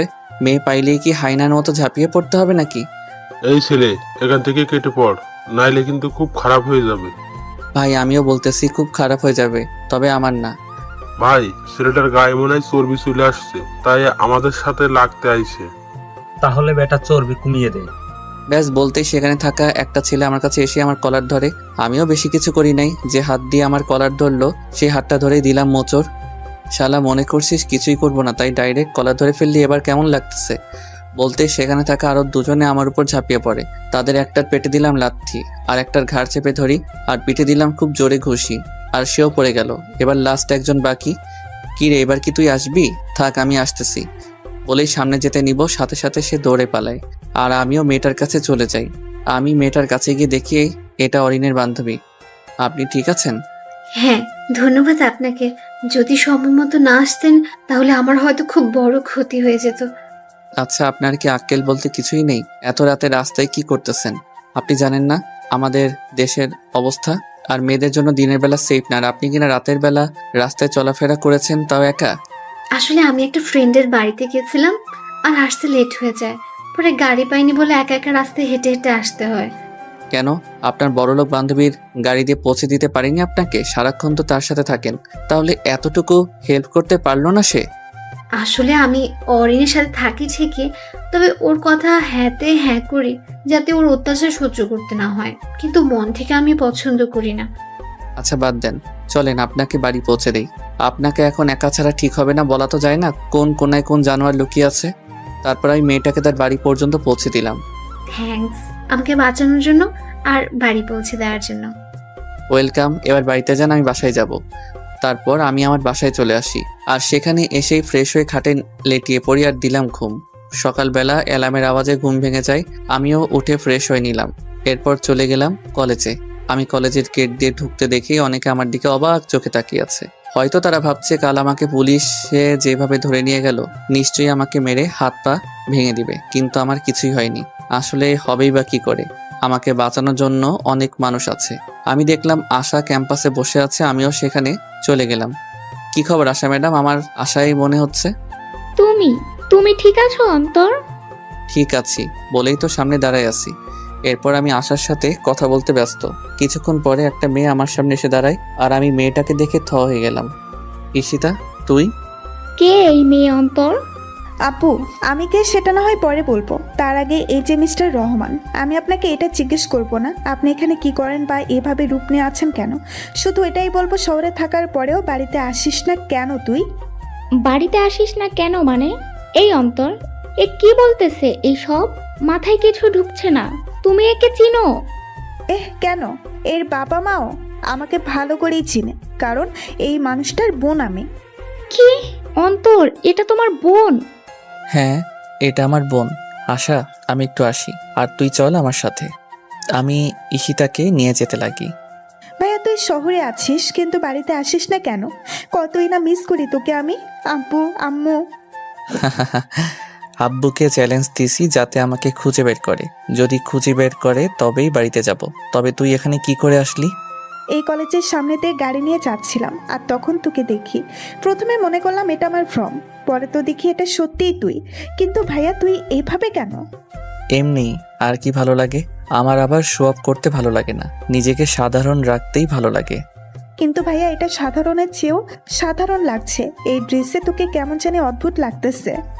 বাদ দে, শোন, এখন আমার সাথে যে দেখা হয়েছে সেটা যাতে কেউই জানতে না পারে, আর আমি যে শহরে আছি সেটাও যাতে কেউ জানতে না পারে। আর 1 মিনিট, তুই গাড়ি ড্রাইভ করে আনছিস? না ভাইয়া, ড্রাইভার তো আছে, আমি ড্রাইভার নিয়েই চলি। আর কথা রইল ড্রাইভারের কথা, সেটা একবার আম্মু দেখলে তো হইছে। আচ্ছা, বাসায় যা। আর আপাতত দ্বিতীয়বার যাতে তুই এখানে আসিস না, কারণ এখানে সকলে জানে এখানে আমি একটা লো ক্লাস ড্রাইভারের ছেলে, আর তোকে দেখলে আমাকে নিয়ে অন্য কিছু মনে করবে, সেটা আমি মোটেও চাই না। কি? তুই এখানে নিজেকে ড্রাইভারের ছেলে বলে পরিচয় দিচ্ছিস? কিন্তু কেন ভাইয়া? কারণ আমি এখানে কিছু বড়লোকী অহংকারী মানুষের তামাশা দেখতেছি, পরে তাদের যোগ্যতা দেখিয়ে ছাড়বো আর বুঝিয়ে দিব নেভার জাজ someone by seeing his outside. কারণ হয়তো উপরে দেখানোর জন্য এক রূপ নিয়ে রাখছে, কিন্তু ভিতরে সে আসলে রূপ লুকিয়ে রাখছে। আর তাছাড়াও আমি দেখতে চাই এখানে বড়লোকী মানুষগুলো যখন কোনো সাধারণ মানুষ পায় তখন কেমন বিহেভ করে, সেটাই এক্সপেরিমেন্ট করতেছিলাম। আর অনেক কিছুই দেখে ফেললাম, এখন তাদের সাহায্য করার জন্য আমি কিছু একটা করতে চাচ্ছি। ও, কিন্তু ভাইয়া, তুই বাসায় আসবি না? আসবো রে বোন, আমার একটু সময় দে। আমি সেই বড়লোকী পাবলিকগুলোকে একটা সেই লেভেলের ঝাটকা দিতে চাচ্ছি। আচ্ছা, তুই এখন যা এখান থেকে, পরে কথা বলবো। ঠিক আছে ভাইয়া, ভালো থাকিস। বলে ঈশিতা চলে গেল, আর আমি ও আবার ক্যাম্পাসে চলে গেলাম। সেখানে আমি আশার কাছে যেতে লাগি, তখনই অরিন আমার সামনে উপস্থিত। কি রে ছোট লোকের বাচ্চা, কি অবস্থা? আমি দেখলাম তার বন্ধু বান্ধবীরা সেখানে উপস্থিত। আমার তো ভালোই, আপনার বলেন? আমারও ভালো। তো কেমন মার খেলি থানায়? মায়ের খেলাম আমি, তাও থানায়। যদি চোখে ময়লা থেকে থাকে তাহলে একটু পরিষ্কার করে নেন। আর দেখেন তো, আমাকে দেখে কি আর মায়ের খাওয়া পাবলিক মনে হচ্ছে, নাকি ওই আপনার পিছে থাকা ছেলেগুলোকে মার খাওয়ার পাবলিক মনে হচ্ছে? তখনই অরিন ভালো করে খেয়াল করে আমার শরীরে কোনো মারের বা আঘাতের দাগ নেই। যদি আমাকে আঘাত করা হতো তাহলে সেইভাবে স্বাভাবিকভাবে দাঁড়িয়ে থাকতে পারতো না, কিন্তু অন্তর তার বন্ধুদের যা মারলো তাতে তাদের মধ্যে এখনো সেই আঘাতগুলো দাগ রয়ে গেল। কি মনে করলেন আমাকে আপনার সেই এমপি বাপের দ্বারা পুলিশের হাতে ধরিয়ে মায়ের খাওয়াবেন? হা হা হা, আপনার বাপ কেন, আপনার বাপের বাপেও আমার কিছুই করতে পারবে না, কিন্তু আমি চাইলে অনেক কিছুই করতে পারবো। কিন্তু আপনার মতো আমি বড়াই করে বেড়াই না। এই ছোট লোকের বাচ্চা, কি করবি তুই? সামান্য একটা ড্রাইভারের খ্যাত ছেলে তুই, যত বড় মুখ নয় তত বড় কথা। মুখ আমার না আপনার, যে বলতেছেন আমার মুখ ছোট। আমি মুখ খুললে আপনাদের মতো বড় লোকের বাচ্চাগুলোকে পুরাই গিলে ফেলতে পারবো। ধুর, আপনার সাথে বকবক করতেছি কেন? আমার তো সময় নষ্ট হচ্ছে। যে কিনা এমপি বাপের দ্বারাও কিছুই করতে পারলো না, সে নাকি আবার ধমকায়। একটা কথা মনে রাখিস, কুকুর না শুধু দল বেঁধে থাকে বলেই একা একাই রাজত্ব করে বেড়ায়। তাদের কিছু সংখ্যক মানুষই কেবল ভয় পায়, কিন্তু যখন সেই শহরে একটা বাঘ ঢুকে পড়ে তখন সেই শহরের সকল মানুষই আতঙ্কে থাকে। চলি, আমার কাছে ওয়েস্ট করার মতো টাইম নাই। বলেই যেতে লাগি। অন্যদিকে অরিনের মেজাজ খারাপ হয়ে গেল। আসলেই তো সে তার আব্বুকে দিয়ে অন্তরকে পুলিশের কাছে পাঠানোর শর্তে ও পুলিশ তার শরীরে কোনো আঘাতই করতে পারলো না, অথচ গোটা কলেজের সামনে অন্তরটাকে চড় দেয়। এই খ্যাতটা কি করে বেঁচে গেল? আমি এটাকে কোনো মতেই ছাড়বো না। না, এবার আব্বুকে কিছুই বলবো না, যা করার নিজেই করব। আমার সাথে দাপটগিরি করতেছে এই ছোট লোকের বাচ্চা, আমি একে উচিত শিক্ষা দিয়েই ছাড়বো। তবে প্রশ্ন হলো, সে কি করেই বা পুলিশের কাছে যাওয়ার পরেও মার না খেয়ে একদম সুস্থভাবে ফিরলো? আজ পর্যন্ত আমি যাকে আব্বুর দ্বারা পুলিশের কাছে পাঠিয়েছি কমপক্ষে 1 সপ্তাহ সেই ছেলেটাকে কলেজে দেখা যায় না। আর এ কি, তবে যেই হোক না কেন, যদি আব্বুর পাওয়ার দিয়ে এটাকে শায়েস্তা করতে না পারি, তাহলে আমিও আমার বুদ্ধি খাটিয়ে এটাকে উচিত শিক্ষা দিব আর বুঝিয়ে দেব এই অরিনের সাথে যে মাতবরি করতে যায় অরিন তার কি হাল করে। ওয়েট কর ড্রাইভারের বাচ্চা, তোকে আমি উচিত শিক্ষা দিয়েই ছাড়বো। এইদিকে আমি ক্যাম্পাসের দিকে যাচ্ছি আর আশার কাছে গেলাম। অন্তর, ওইটা তোমার বোন ছিল? হুম। ও কিসে পড়ে? ইন্টার ফার্স্ট ইয়ারে পড়ে। ও আচ্ছা, তোমার বোন তোমাকে এভাবে কথাগুলো কেন বললো? আরে বললো আর কি, আমরা আড্ডা দিতে ব্যস্ত, তখনই কিছু ছেলে মেয়ে আমাদের কাছে আসে। হ্যালো অন্তর ভাই। আসসালামু আলাইকুম। জি, কিছু বলবেন আপনারা? ভাই মানতেই হবে আপনার সাহস আছে। যে মেয়ের সাথে আমরা কিছু করার পরিকল্পনাও করতে পারি না, সেই মেয়েকে আপনি পুরো ক্যাম্পাসের সামনে চড় দিলেন। ভাই আপনার মধ্যে তো আগুন আছে। আমরা আপনার কার্যক্রম দেখে আপনার ফ্যান হয়ে গেলাম। ভাই আপনার মতো একজন মানুষের জন্য এতদিন আমরা অপেক্ষা করছিলাম। প্লিজ আমাদের এই মেয়েদের অত্যাচার থেকে বাঁচান। হ্যাঁ, আসলে আপনি চাইলে অরিনকে শায়েস্তা করতে পারবেন। আর ভাই আমরা আপনার সাথে বন্ধুত্ব করতে চাই। আর তাছাড়া অরিনকে একমাত্র আপনি টাইট দিতে পারবেন। প্রথমত বন্ধুত্ব করতে চাইছেন, আমিও গ্রহণ করলাম। আর কথা রইল অরিনকে টাইট দেওয়ার, সেটা চাইলে আপনারাও পারতেন যদি আপনাদের মনোবল শক্ত থাকে ও আপনাদের একত্ব শক্ত থাকতো, তাহলে অরিনের বাপ ওরফে এমপিকেও শায়েস্তা করতে পারতেন। কিন্তু আপনাদের মনোবল দুর্বল হওয়ার কারণে হার মেনে নিলেন তাদের কাছে। একটা কথা, এমপি তখনই এমপি হতে পারছে যখন তাকে জনগণ ভোট নিয়ে তাকে নির্বাচিত করছে। তাহলে বুঝে নেন জনগণের শক্তি।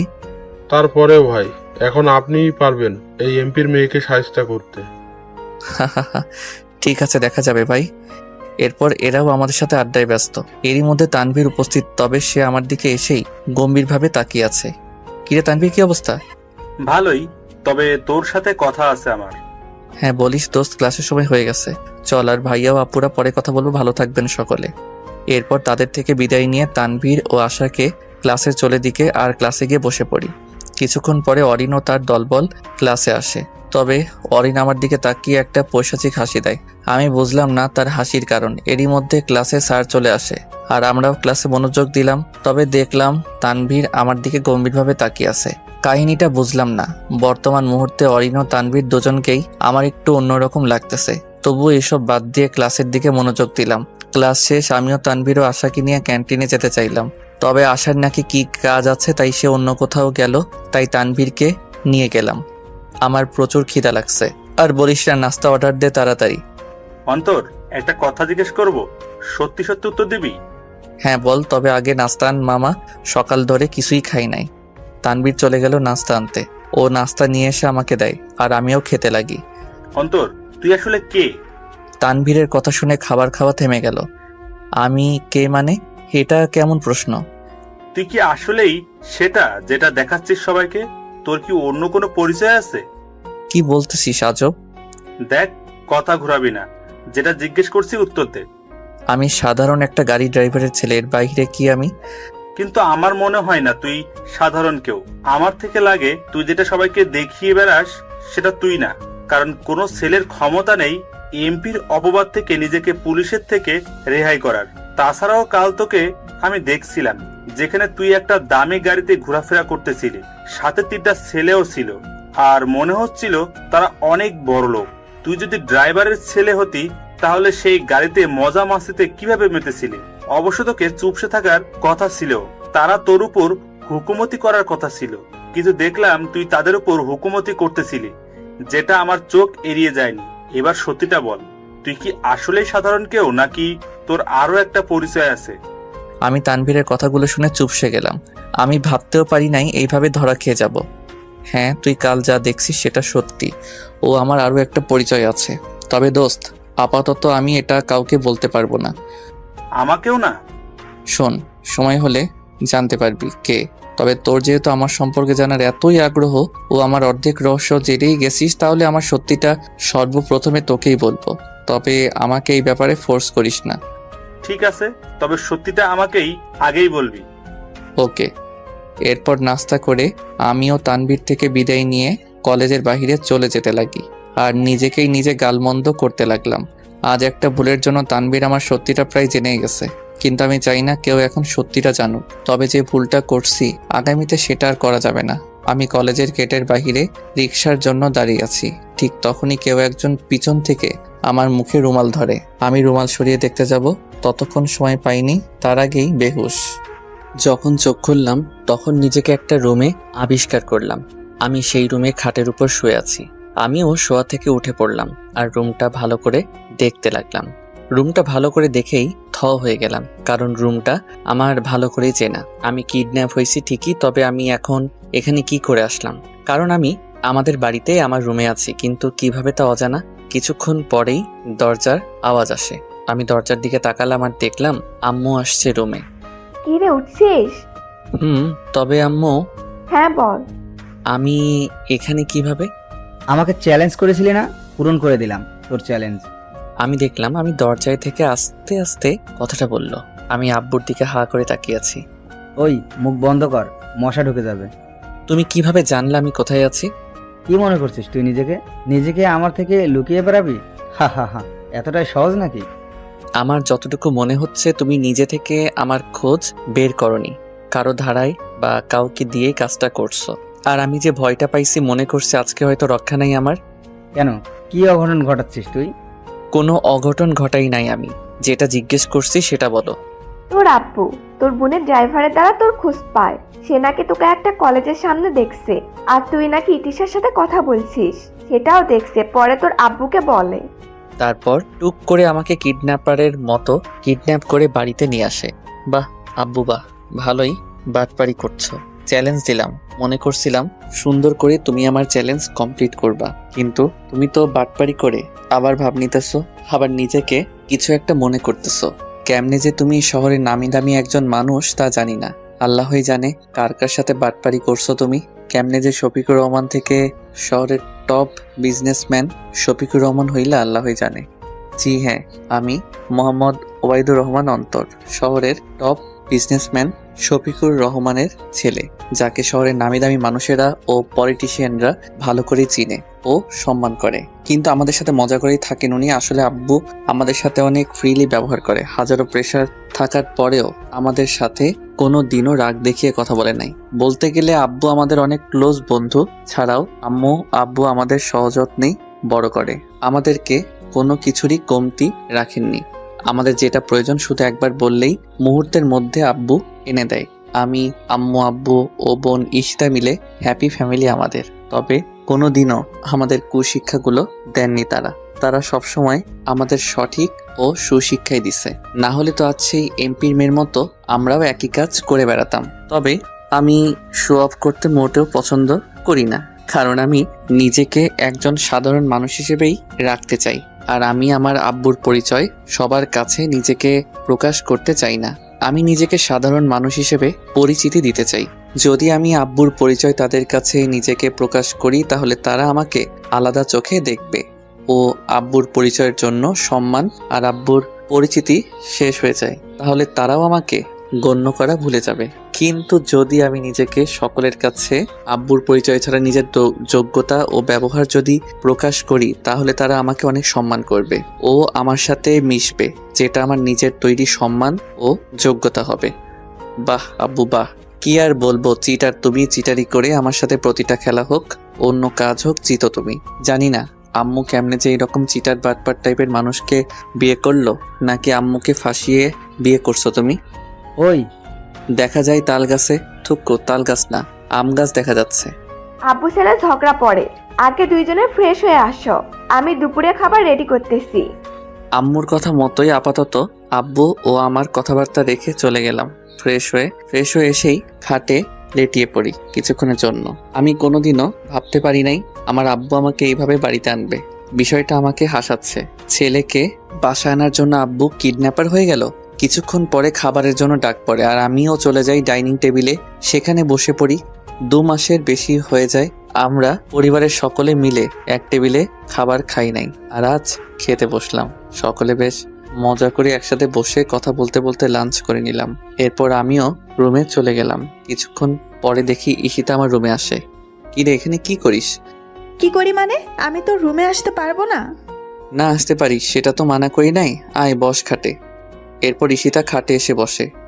আচ্ছা ভাইয়া, তোর পাশে একটা মেয়েকে দেখছিলাম, মেয়েটা কে ছিল? মেয়েটা আমার ক্লাসমেট। শুধুই কি ক্লাসমেট নাকি অন্য কিছু? দিব একটা, ওইটা শুধুই আমার ক্লাসমেট ও বান্ধবী বলতে পারিস, এর বাহিরে কিছুই না। আর শোন, পাকনামি একটু কম কর, আমি আছি আমার জ্বালায় আর উনি কিনা। আচ্ছা ভাইয়া, আজ থেকে তো এখানেই থাকবি তাই না? না রে বোন, আমি এখানে থাকবো না, কারণ এখানে থাকলে সকলে আমার সত্যিটা জেনে যাবে, যেটা আমি চাই না।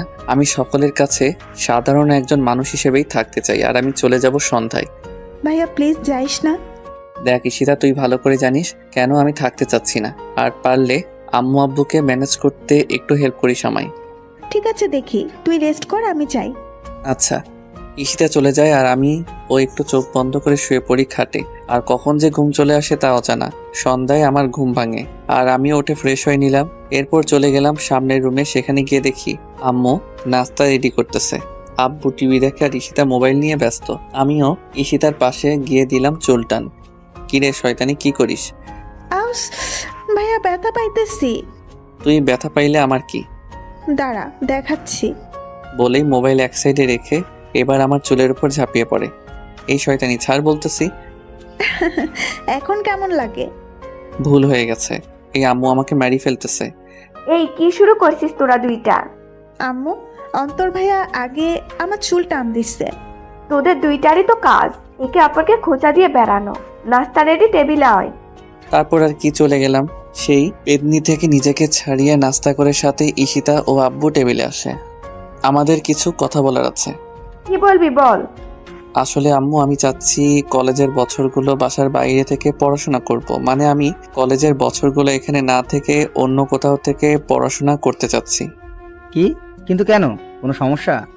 কোনো সমস্যা নাই আব্বু, আসলে আমি চাই না আপাতত কলেজ লাইফের বছরগুলোতে কেউ আমার সত্যিকারের পরিচয়টা জানুক। আমি সকলের মাঝে সাধারণ মানুষের মতো করে থাকতে চাই ও নিজের একটা পরিচয় বানাতে চাই।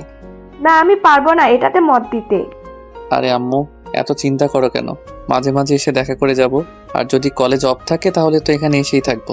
আসলে এটা আমার একটা ইচ্ছা, প্লিজ মানা করিও না। এটা কি ধরনের ইচ্ছা? সকলে চাই যত পারুক সুযোগ সুবিধা নিতে, আর তুই কিনা। আব্বু, আমি কিছু জিনিস দেখেই এই সিদ্ধান্তটা নেই, না হলে আমিও এই সিদ্ধান্তটা নিতাম না। আমাদের কলেজে বড়লোকের ছেলে মেয়েদের কেউই পছন্দ করে না, তবে উপর দিয়ে তাদের সম্মান করে। কিন্তু আমি চাই কলেজের সকল থেকে মন থেকে সম্মান ও ভালোবাসা পেতে। তাই আমি এটা করতে চাচ্ছি। আর এটাও চাচ্ছি কেউ যাতে না জানতে পারে আমি তোমার ছেলে। অন্তত কলেজ লাইফ শেষ হওয়া পর্যন্ত এই পরিচয়টা গোপন রাখতে চাই আমি। আর সত্যি তোকে নিয়ে গর্ব হচ্ছে অন্তর। আজ প্রমাণ করে দিলি তুই আমাদের সন্তান, যার মধ্যে না আছে কোনো লোভ লালসা, না আছে কোনো অহংকার। ঠিক আছে, তুই যেটা চাচ্ছিস সেটাই হবে। থ্যাঙ্কস আব্বু, তবে হ্যাঁ, এসে এসে দেখা করে যাব। আর মোবাইল তো আছেই। তারপর তারা রাজি হয়ে যায় আর আমিও ভীষণ খুশি, কারণ আমি সাধারণ জীবনযাপন করতে চাই।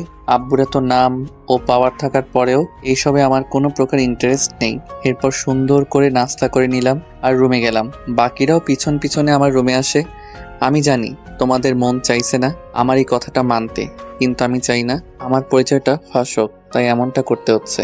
আর আমি একটু সাধারণ জীবনটা উপভোগ করতে চাই। আম্মু আমাকে জড়িয়ে ধরে আর কান্না করতে লাগে। আমিও আম্মুকে শক্ত করে জড়িয়ে ধরি। শোন, প্রতিবেলা আমাকে কল দিবি। আচ্ছা। এরপর আম্মু ও আর আমি মিলে ব্যাগ গোছাতে ব্যস্ত হয়ে পড়ি। আসলে বাড়িতে আসলাম, তাই কিছু জিনিস নিয়ে গেলেই ভালো হবে। আর আমার কিছু প্রয়োজনীয় জিনিস আছে, সেগুলো নিয়ে নিচ্ছি। এরপর যখনই যেতে নিব, আম্মু ও আব্বু বলে রাতের খাবার খেয়ে যেতে। তাদের জোড়াজড়িতে আমিও মানা করি নাই। রাতের বেলা আমি আমার খাটে শুয়ে শুয়ে মোবাইল নিয়ে ব্যস্ত। রাতের খাবারের জন্য ডাক পড়লো, আমিও গেলাম খাবার খেতে। সেখানে গিয়ে টেবিলে বসলাম। আম্মু, আজকে তোমার হাতে খাবার খাবো। তাহলে আমিও। আম্মু আমাদের কথা শুনে ভীষণ খুশি হয় আর আমাদের ভাই বোনকে খাইয়ে দিতে লাগে। আর আমরাও দুজনে মজা করতে করতে খাবার খেলাম। এরপর কিছুক্ষণ রেস্ট নিয়ে ব্যাগ নিয়ে আম্মু আব্বুর থেকে বিদায় নিয়ে চলে গেলাম নিজের সেই ভাড়া করা বাসায়। সেখানে গিয়ে রুমের তালা খুলে সেখানে ব্যাগ রেখে হাত মুখ ধুয়ে খাটে লেটিয়ে ঘুমিয়ে পড়ি। সকালবেলা আমার ঘুম ভাঙে অ্যালার্মের আওয়াজে, তাই আমিও উঠে ফ্রেশ হয়ে রেডি হয়ে চলে গেলাম কলেজে। কলেজের ভিতরে যেতেই দেখলাম সবকিছু একদম নিস্তব্ধ, মানে কোনো সারাশব্দ নাই। আরও একটা জিনিস লক্ষ্য করলাম, সেখানে অনেকেই আমার দিকে তাকিয়ে আছে। হয়তো তারা আমাকে কিছু বলতে চাচ্ছে, কিন্তু তাদের চোখের ভাষা আমি বুঝতে পারছি না। তাই মনে হচ্ছে কিছু একটা ঘটতে চললো কলেজে। আমিও তাদের চেয়ে থাকা দেখেও না দেখার ভান করে চলে গেলাম ক্যাম্পাসের দিকে, যেখানে আমিও আসা বসতাম ও আড্ডা দিতাম। এখন তো তানভীরও আছে আমাদের সাথে। আমিও সেখানে যেতে লাগি, আর সেখানে গিয়ে দেখি অরিন সেখানে বসে আছে। তাকে দেখে মনে হচ্ছে কারোর জন্য অপেক্ষা করতেছে। আমিও তাকে দেখে সেখানে না গিয়ে উল্টা ঘুরে গেলাম। এই ছোট লোকের বাচ্চা, কই যাচ্ছিস তুই? জি, কিছু বলবেন? ওলে বাবালে, এখন অপরিচিতদের মতো বিহেভ করতেছিস কেন? তোর জন্য কতক্ষণ ধরে আমি এখানে অপেক্ষা করতেছি। কেন, কিছু বলার আছে? হ্যাঁ, তবে শুধু বলার না, করারও আছে। মানে দাঁড়া, কিরে কই তোরা? বলতেই দেখলাম সেখানে কিছু ছেলে পেলে উপস্থিত হয়ে গেল, আর তাদের হাতে হকি স্টিক ও ক্রিকেট স্ট্যাম্প, আর তারা আমার দিকে একদম একদল হায়নার মতো তাকিয়ে আছে। অরিন হয়তো তাদের ভাড়া করে আনছে আমাকে মারার জন্য। আমি মেয়েটাকে অহংকারী মনে করতাম, কিন্তু এটা তো দেখি অহংকারীর সাথে বদমেজাজিও। আর মেয়েটা যে আমার জন্য এসব রেডি করে বসে থাকবে তা আমার ধারণার বাহিরেই ছিল। কিরে, হাওয়া বের হয়ে গেল তোর? আমি জানি না তুই পুলিশের হাত থেকে কি করে বেঁচে ফিরলি, কিন্তু এবার এদের হাত থেকে বাঁচবি কি করে? এই যে দেখ, সবার হাতে কিছু না কিছু আছে তোর হাতগুলো ভেঙে ফেলার জন্য। এবার পালাবি কোথায়? আমি অরিনের মুখের দিকে তাকিয়ে একটা মুচকি হাসি দিলাম। বাহ, কি সুন্দর একটা হাসি দিলি। সমস্যা নেই, কিছুক্ষণ পর তো সকল হাসি বের হয়ে যাবে। জানি না তুই এদের হাত থেকে ফিরবি কিনা। যদি মরিস তাহলে আমি না হয় তোর জানাজার ব্যবস্থা করে দিব, আর বেঁচে গেলে হসপিটালের বিল দিয়ে দেব। কিন্তু আমাকে চর মেরে যে অপরাধ করেছিস তুই, সেটার শাস্তি দিয়েই ছাড়বো তোকে। আমিও এর কথায় কান্না দিয়ে আমার ঘাড়টা একটু এদিক ওদিক করে নাড়িয়ে নিলাম, আর পকেট থেকে মোবাইলটা বের করে নিলাম, আর নির্ভয়ে তাদের কাছে এগিয়ে যেতে লাগি। আর মোবাইলে একটা নাম্বার বের করে সেখানে একটা SMS দিয়ে দিলাম, আর সেই ছেলেগুলোর সামনে দাঁড়ালাম আমি। তবে আমি একটা ছেলের ডাইরেক্ট সামনে গিয়ে দাঁড়াই। কিছু পর আমার সামনের ছেলেটার মোবাইল বেজে ওঠে। ফোন তুল শাওন। আমার কথা শুনে সকলেই থ হয়ে গেল, বিশেষ করে শাওন, মানে যে ছেলেটা আমার সামনে দাঁড়িয়ে আছে, আর অরিন ও। এই, তুই আমার নাম কি করে জানিস আর আমাকে চিনিস তুই? কল ধরলেই বুঝতে পারবি। শাওন পকেট থেকে মোবাইল বের করে আর কল রিসিভ করে। সেও ফোনে কথা বলতে ব্যস্ত। কথা বলতে বলতে সেও আমার দিকে বারবার অবাক চোখে তাকাচ্ছে। এই নিন অন্তর ভাইয়া, ভাইয়া কথা বলবে আপনার সাথে। আর কেউ অন্তর ভাইয়াকে কিছু করবি না। তারপর আমিও মোবাইলে কথা বলে নিলাম, আর মোবাইলটা শাওনের হাতে দিলাম, আর বাকি ছেলে পেলেও শান্ত হয়ে গেল। অন্যদিকে অরিন তাদের কাণ্ড দেখে থ হয়ে গেল। সে এইসব দেখে নিজের চোখে বিশ্বাস করতে পারছে না যে আমাকে শায়েস্তা করতে লোক আনলো, কিন্তু তারা আমাকে ভাইয়া বলে কথা বলতেছে, প্লাস আপনি আপনি বলে কথা বলে সম্মান দিচ্ছে। এইদিকে অন্তর ভাইয়া, আমরা অজান্তে আপনাকে মারতে আসলাম, সরি ভাইয়া, আমাদের ক্ষমা করবেন। আসলে ভাইয়া মেয়েটা আমাদের আনছে আপনাকে শায়েস্তা করতে, কিন্তু আমরা জানতাম না আপনি রনি ভাইয়ার পরিচিত কেউ। আপনি যদি বলেন তাহলে আপনার পরিবর্তে এমপির মেয়ের 12টা বাজিয়ে দিই। লাগবে না, তোমরা যাও, এখানে থাকিও না। জি ভাইয়া, এই চল তোরা। শাওনের কথা শুনে সেখানে থাকা ছেলেপেলেগুলো শাওনের সাথে চলে যেতে লাগে। আসলে আমি শাওনের ভাই রনিকে অনেক আগের থেকে চিনি, কারণ রনি আমার অনেক আগের ফ্রেন্ড। একটা পরিস্থিতিতে পড়েই দুজনের বন্ধুত্ব হয়ে গেল, কিন্তু নিজের পরিচয় আড়ালে রাখতে চাই বলেই কারোর সাথে তেমন কথাবার্তা হয় না। আর আমি যে শহরে আছি সেটাও কেউ জানতো না। প্রথমে শিহাব ও কিছু হারামি জানলো, এরপর আস্তে করে সিএম আঙ্কেল জানলো, তারপর পরিবারের সদস্যরা, আর এখন তো আমার অনেক পুরনো বন্ধু রনিও জানলো। আমিও হেঁটে অরিনের কাছে গেলাম। সে আমার দিকে থ হয়ে তাকিয়ে আছে। আপনি আমাকে শায়েস্তা করার জন্য লোক ভাড়া করে আনছেন, কিন্তু দেখলেন তো তারা আমাকে কিছুই করলো না, বরং তারা আমাকে সম্মান করে ভাইয়া ডেকে কথা বলতেছিল। আর এর সাথে তাদের লিডার কি বলছে শুনছেন তো? সে বলল, ভাইয়া আপনি যদি বলেন মেয়েটাকে শায়েস্তা করে দেই। দেখলেন তো ব্যাপারটা? আপনি মনে করছেন শুধু আপনার কাছেই পাওয়ার আছে। আচ্ছা ধরেন আপনার কাছে পাওয়ার আছে, তাই বলে কি সেই পাওয়ারের অপব্যবহার করতে হবে? এখন আপনার কাছে ক্ষমতা আছে ঠিকই, কিন্তু সেই ক্ষমতা কি চিরস্থায়ী? আচ্ছা ধরেন আপনি আপনার বাবার ক্ষমতা দিয়ে বড়াই করে বেড়াচ্ছেন, যদি কাল আপনার বাবা সেই ক্ষমতাটুকু না থাকে তাহলে আপনার কি হবে? তখন কি করবেন? এখন যে সকলের সাথে বড়াই করে বেড়াচ্ছেন, যদি ক্ষমতা যায় তখন কলেজে আসতে পারবেন আপনি? আর তাছাড়াও ধরে নিলাম কলেজে আসলেন, আর আপনার ক্ষমতাও থাকলো অনেক বছর, কিন্তু কবরে গিয়ে কি সেই ক্ষমতার বড়াই করে বেড়াতে পারবেন? আপনি হয়তো ভুলে গেছেন আমাদের আরও একটা জীবন অপেক্ষা করতেছে আমাদের জন্য, যাকে পরকাল বলা হয়।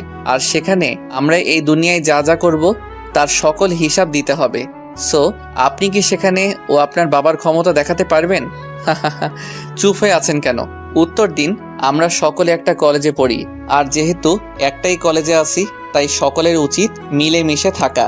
আর এখনো পর্যন্ত আপনি যে সকল কাজ করে আসছেন, আমার মনে হয় না আপনি বিপদে পড়লে কেউই আপনাকে সাহায্য করবে বা আপনার বিপদে এগিয়ে যাবে। কিন্তু এখন যদি কেউ আমাকে মারে বা আঘাত করে, দেখবেন এই ক্যাম্পাসে দাঁড়ানো কিছু ছেলে মেয়ে আমার বিপদে পাশে দাঁড়ানোর জন্য এগিয়ে আসবে, কারণ আমি সকলের সাথে ভালো ব্যবহার করলাম। আর আপনি যে কথায় কথায় মানুষকে তুচ্ছ করে কথা বলেন, এই ধরেন আমাকেও আপনি ছোট লোকের বাচ্চা, ড্রাইভারের বাচ্চা বলেন, কবরে গেলে তো জবাব দিতে হবে। আপনি পারবেন জবাব দিতে? আর সেখানেও আপনি সকলকে তুচ্ছ করে কথা বলতে পারবেন? মানুষকে ক্ষমতা কেন দেওয়া হয় জানেন? যাতে সেই ক্ষমতাকে সুন্দরভাবে কাজে লাগিয়ে মানুষের পাশে দাঁড়ানো যায় ও সেই ক্ষমতা দিয়ে যাতে মানুষের উপকার হয়। কিন্তু আপনিও আপনার কিছু বড়লোকি বন্ধু বান্ধবীরা নিজেদেরই শুধু মানুষ মনে করেন, অন্যদের তুচ্ছ ভাবেন। কিন্তু একবার ভেবে দেখেন, যাদের তুচ্ছ মনে করেন তাদের দ্বারাই তো আপনার বাবা নির্বাচিত হয়ে এমপি হয়েছে। তারা আপনার বাবাকে নির্বাচিত করলো যাতে তারা একটু সুশাসন পায়, কিন্তু আপনি আপনার বাবার ক্ষমতা দিয়ে অহংকারী করে বেড়াচ্ছেন আর কলেজের বড়লোকি মানুষদের ছাড়া বাকিদের তুচ্ছ বলতেছেন ও তাদের উপর হুকুমতি করতেছেন। আপনার হুকুমতি দ্বারা তার সকলে ভয় পেলেও আপনার জন্য তাদের মনে বিন্দুমাত্র সম্মান নেই। তারা শুধু আপনার বাবার ক্ষমতার জন্য কিছু করতেছে না, না হলে এতক্ষণে অনেক কিছু হয়ে যেত আপনার। আসলে আপনাকে যা বললাম তা একটু চিন্তা করে দেখবেন, আর যদি আমার কথাগুলো খারাপ লাগে তাহলে আমাকে ক্ষমা করবেন। আর ওই দিনে চরের জন্য সরি, তবে আপনি একটু খেয়াল করে দেখুন আমি আপনার গায়ে কখন হাত তুলছি। যখন আশাকে মারতে যাবেন তখন, তার আগে আমাকে মারা সত্ত্বেও কিছু করি নাই, কারণ আমি মেয়েদের অনেক সম্মান করি। আর আপনার জায়গায় যদি কোনো ছেলে থাকতো তাহলে এতক্ষণে তার হাল খারাপ করে দিয়ে তাকে আমার পা ধরাতে বাধ্য করতাম।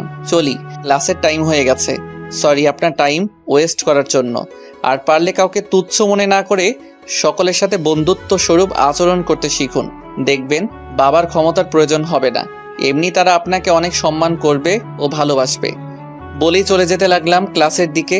অন্যদিকে অরিনের মাথায় আমার কথাগুলো ঘুরপাক খাচ্ছে, কারণ অন্তর যা বলল সবই সত্যি, যে ভুলেই গেল। এখন যা কর্ম করবে আখিরাতে তার ফল পেতে হবে তাকে। আর সে এটাও দেখলো ছেলেগুলো অন্তরকে সম্মান দিয়ে কথা বলল, অথচ প্রথমে অন্তরকে মেরে ফেলার কথা ভাবলেও শেষে কি হলো? আর অন্তর যা বলল সবই সঠিক, যে কলেজের ছেলে মেয়েদের সাথে যা বেড়ালো তার জন্য কেউই তাকে পছন্দ করে না। এমনিও সকলেই তাকে এড়িয়ে চলতে চায়। আর তাছাড়াও বাবার ক্ষমতা ছাড়া সে জাস্ট সাধারণ একটা মেয়ে, এর চেয়ে কিছুই না। যদি এখন তার বাবার ক্ষমতা যায় সকলে তাকে আর গণ্য করবে না। অরিন আমার কথাগুলো ভাবতে ভাবতেই ক্লাসে চলে যায়। এইদিকে আমিও ক্লাসে বসে আছি, বোর লাগতেছে।